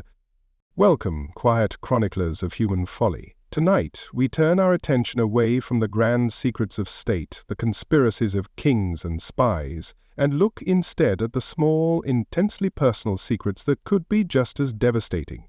We journey into the recent past, into eras ruled by rigid social codes, where a person's reputation was their most valuable possession, and where a single exposed secret could bring it all crashing down in a bonfire of public shame. Imagine living in a world where your every action is scrutinized, where your neighbors are also your judges, and where society itself acts as a ruthless prosecutor for any perceived moral failing. This was the reality for millions of people in periods like the Victorian and Edwardian eras. Public morality was a performance, a straitjacket of propriety that demanded conformity. Your private life wasn't really yours, it was a stage, and a bad review could get you exiled from respectable society forever. At the heart of this unforgiving world was a crushing and deeply hypocritical double standard, particularly for women. A wealthy man's secret affair might be dismissed with a wink and a nod, a private matter to be handled discreetly. But for a woman, any hint of sexual transgression, whether real or rumored, meant total social annihilation. She would be branded a fallen woman, a pariah to be cast out from her family, her community, and any hope of a respectable future. The rules were written by men, for men. This was a time when your private life wasn't so private, when the wrong person decided to spill the tea, often with devastating results. A whispered rumor, a stolen letter, a vindictive servant, any of these could be the spark that ignited a firestorm of public disgrace. The line between a personal secret and a public scandal was perilously thin, and crossing it could destroy you. Let's begin with one of the most terrifying secrets a woman could carry: a hidden pregnancy. In an age before reliable contraception, for an unmarried woman to find herself pregnant was an unmitigated catastrophe. It was a physical manifestation of a moral crime, a secret that grew more impossible to hide with each passing day. The options were grim: a dangerous illegal back-alley abortion, being shipped off to a remote relative to have the child in secret, which would then be given up for adoption, or being cast out to fend for oneself, often ending in poverty and prostitution. Even for those at the top of their field, defying these social codes was perilous. Take the case of the celebrated Victorian novelist Mary Ann Evans, better known by her male pen name George Eliot. She was one of the literary geniuses of her age, Yet, for much of her life, she was a social outcast because she lived openly with a married man, George Henry Lewes. Because Lewes could not get a divorce, their relationship was a permanent scandal. Respectable women were forbidden from visiting her home, lest they be tainted by her immoral secret, which wasn't even a secret at all. Then there was the secret in the attic, the curse of mental illness. In an era that had little understanding of psychology, mental health conditions were not seen as medical issues but as signs of hereditary weakness, demonic possession, or moral failing. The stigma was so immense that families would go to extreme lengths to hide a relative suffering from depression, schizophrenia, or even just severe anxiety. They were often confined to their rooms or shipped off to private asylums, or madhouses, where the treatments were often little more than brutal confinement. A truly tragic example of this is the story of Rosemary Kennedy, the sister of President John F. Kennedy. Rosemary suffered from intellectual disabilities and severe mood swings. Her condition was seen as a potential embarrassment and a threat to the political ambitions of her powerful family. In 1941, her father, Joseph Kennedy, secretly arranged for her to undergo one of the most barbaric procedures of the 20th century, a prefrontal lobotomy. The operation was a disaster. It left Rosemary, then 23, with the mental capacity of a toddler, and she remained institutionalized and hidden from the public for the rest of her life. The family's secret problem was solved by destroying the person at its center. Perhaps no secret was more dangerous to keep than the secret of who you loved. In the late 19th century, the brilliant Irish writer and wit Oscar Wilde was the toast of London. He was a celebrated playwright, a charming dinner guest, and a married father of 2. But he was also living a secret life, having love affairs with other men, most notably the young Lord Alfred Douglas. In 1895, this secret was violently dragged into the light. Goaded by Douglas, Wilde sued his lover's father for libel. It was a catastrophic miscalculation. The libel case collapsed, and Wilde himself was immediately arrested and put on trial for gross indecency. The trial became a public spectacle, a brutal ritual designed to enforce the rigid sexual morality of the age. Wilde's most intimate love letters were read aloud in court, his private life dissected and condemned as a perversion. The verdict was a foregone conclusion. Oscar Wilde was found guilty and sentenced to 2 years of hard labor. The punishment broke his health, his spirit, and his creative genius. After his release, he fled to France, a broken and impoverished man, and died in exile just 3 years later. The exposure of his secret didn't just cost him his reputation, it cost him his life. He became a martyr to the cause of love, and a permanent symbol of the unforgiving society's cruelty.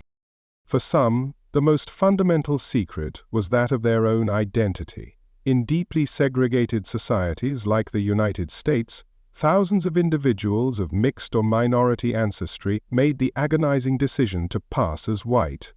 This meant severing ties with their family and community and living under the constant, gnawing fear of being found out. The exposure of this secret could mean the immediate loss of their job, their home, their marriage, and their entire social standing. It was a secret that required a lifetime of vigilance. Even financial troubles were considered a moral failing. In the 18th and 19th centuries, the secret of being unable to pay one's debts was a source of profound shame. It wasn't just a private matter of bookkeeping, it was seen as a sign of a weak and undisciplined character. If exposed, this secret could lead not just to social ostracism, but to being thrown into a notoriously squalid debtor's prison, a nightmare from which it was almost impossible to escape. As the 20th century dawned, new and more efficient tools for exposing secrets were invented. The rise of the newspaper gossip column, and later the tabloid press, created a class of professional secret spillers. Columnists like Walter Winchell in New York, or Hedda Hopper and Luella Parsons in Hollywood, wielded immense power. They could build a career with a favorable mention, or destroy one with a single, well-placed insinuation about a star's private life. The Hollywood studio system of the Golden Age was obsessed with maintaining the pristine public image of its stars. Actors' contracts often contained so-called morality clauses, which gave the studio the right to fire them for any whiff of scandal, a secret affair, a drunken arrest, a child born out of wedlock. Any of these could be grounds for immediate termination. This forced the stars to live a carefully curated public life, while their often messy private lives were hidden away by an army of studio fixers and publicists. A perfect example is the scandal that engulfed the beloved actress Ingrid Bergman. In 1950, Bergman, the wholesome star of Casablanca, had a very public affair with the Italian director Roberto Rossellini. Both were married to other people at the time, and Bergman became pregnant. The public backlash was volcanic. She was denounced on the floor of the United States Senate as a powerful influence for evil. She was effectively exiled from Hollywood and wouldn't make another American film for 7 years. Sometimes, even the mere rumor of a secret was enough to destroy a career. In the 1920s, the silent film comedian Roscoe Fatty Arbuckle was one of the most popular and highest-paid stars in the world. But after a young actress died during a wild party he hosted, Arbuckle was accused of her manslaughter. Though he was eventually acquitted in court after 3 trials, the sensationalized, lurid press coverage had already convicted him in the court of public opinion. His career was over. The secret of what really happened that night was lost in the scandal, but the public's judgment was swift and final. Ultimately, this culture of public shaming was a powerful tool of social control. By making the personal and professional cost of stepping out of line so incredibly high, these unforgiving societies enforced a rigid conformity. The fear of having your secrets exposed was a powerful incentive to follow the rules, no matter how unfair, unjust, or hypocritical those rules were. It kept people in line. And the hypocrisy was breathtaking. The same Victorian gentlemen who would publicly condemn a fallen woman might be secretly visiting brothels themselves. The same Hollywood moguls who enforced the morality clauses were often engaged in their own sordid affairs. The goal was never to achieve true moral purity, but to maintain the flawless, respectable public facade at all costs. The real sin wasn't the secret itself, but the incompetence of getting caught. Thankfully, the suffocating grip of these unforgiving societies began to loosen in the latter half of the 20th century. The rise of the counterculture, the sexual revolution, a greater understanding of psychology, and the tireless work of civil rights activists all contributed to a gradual thawing of these rigid social codes. The world began slowly to become a more tolerant place. It's remarkable to consider how many of the life-destroying secrets of the past are now considered normal, acceptable parts of modern life. Having a child outside of marriage, getting a divorce, being openly gay, or seeking therapy for a mental health condition are, for most people in many parts of the world, no longer the career-ending, socially fatal revelations they once were. The definition of a shameful secret has changed. But have we truly escaped the unforgiving society? Or has it just changed its form? In our new digital world, the internet has a very long memory. A foolish tweet from a decade ago, an embarrassing photo from college, or a past mistake can be unearthed and broadcast to the world in an instant, leading to a new form of public shaming and cancellation. The courtroom has been replaced by the comments section.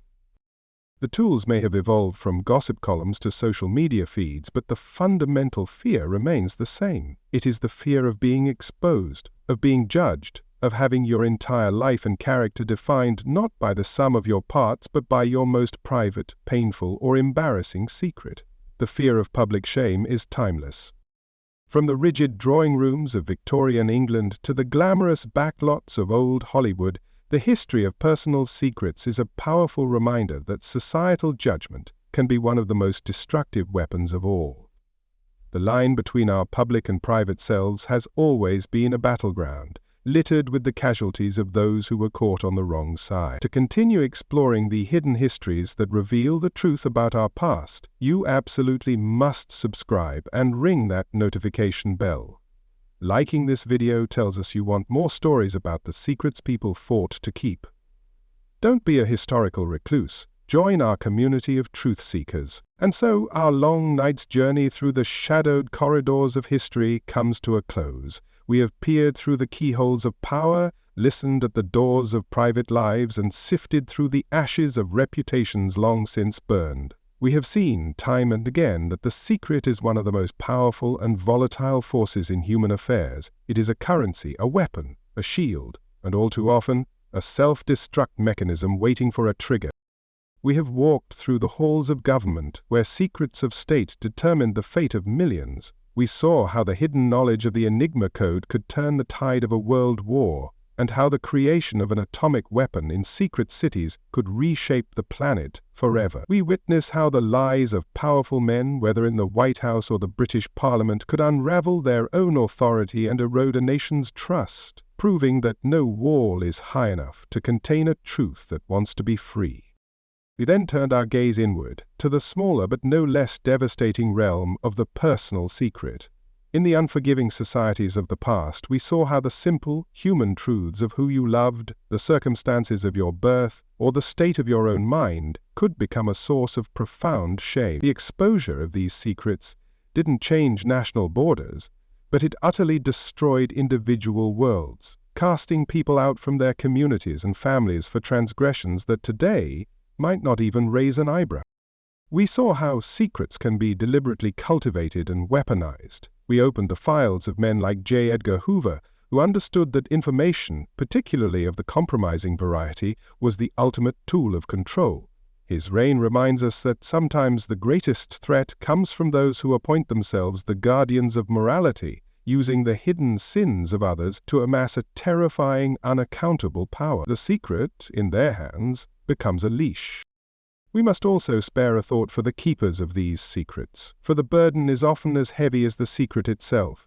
Consider the code breakers at Bletchley Park, bound to a lifetime of silence, unable to share their monumental achievements even with their loved ones. Or the scientists at Los Alamos, who held the knowledge of apocalypse in their minds and were forever changed by it. A secret is not an inert piece of information. It is a living thing that isolates its keeper and demands constant vigilance. And yet, for all the effort and fear that goes into keeping them, secrets have a remarkable tendency to unravel. Sometimes it is the result of tireless investigation, of reporters who refuse to accept the official story. Sometimes it is a foolish mistake, a single misplaced letter that brings a conspiracy crashing down. And sometimes it is simply the relentless march of time and technology, as the secrets of a Romanov grave were finally unlocked by the cold, hard science of DNA nearly a century after the crime. Perhaps the most curious secret of all is the one that never existed in the first place. The enduring myth of a surviving Anastasia Romanov teaches us a profound lesson, that our desire for a secret, for a more romantic or hopeful story, can be just as powerful as any real conspiracy. We sometimes prefer a beautiful, complicated lie to a simple, ugly truth. We build our own secret histories to shield ourselves from the bleakness of reality. Our journey through these dark and dusty archives is far from over. There are countless more files to unseal, more whispers to investigate, more historical hypocrisies to expose. The past is a vast and shadowy landscape, and we are dedicated to exploring its most forgotten corners. To ensure you have a front-row seat for every future revelation, you must become a permanent part of this community. Subscribe now, and ring that notification bell so that no secret of the past can remain a secret from you. Your support is what allows us to keep digging. As you now drift towards sleep, reflect on the fragile nature of the secrets we've explored tonight, from the highest halls of power to the most intimate corners of the human heart. They serve as a constant nagging reminder of the explosive power of truth and the dangerous vanity of believing that anything can stay hidden forever. May your own secrets, whatever they may be, remain safely tucked away and your conscience mercifully clear. Thank you for listening tonight and for joining us on this exploration of history's dark side. May your dreams be peaceful and your history lessons, as always, profoundly and comfortably dull. Good night.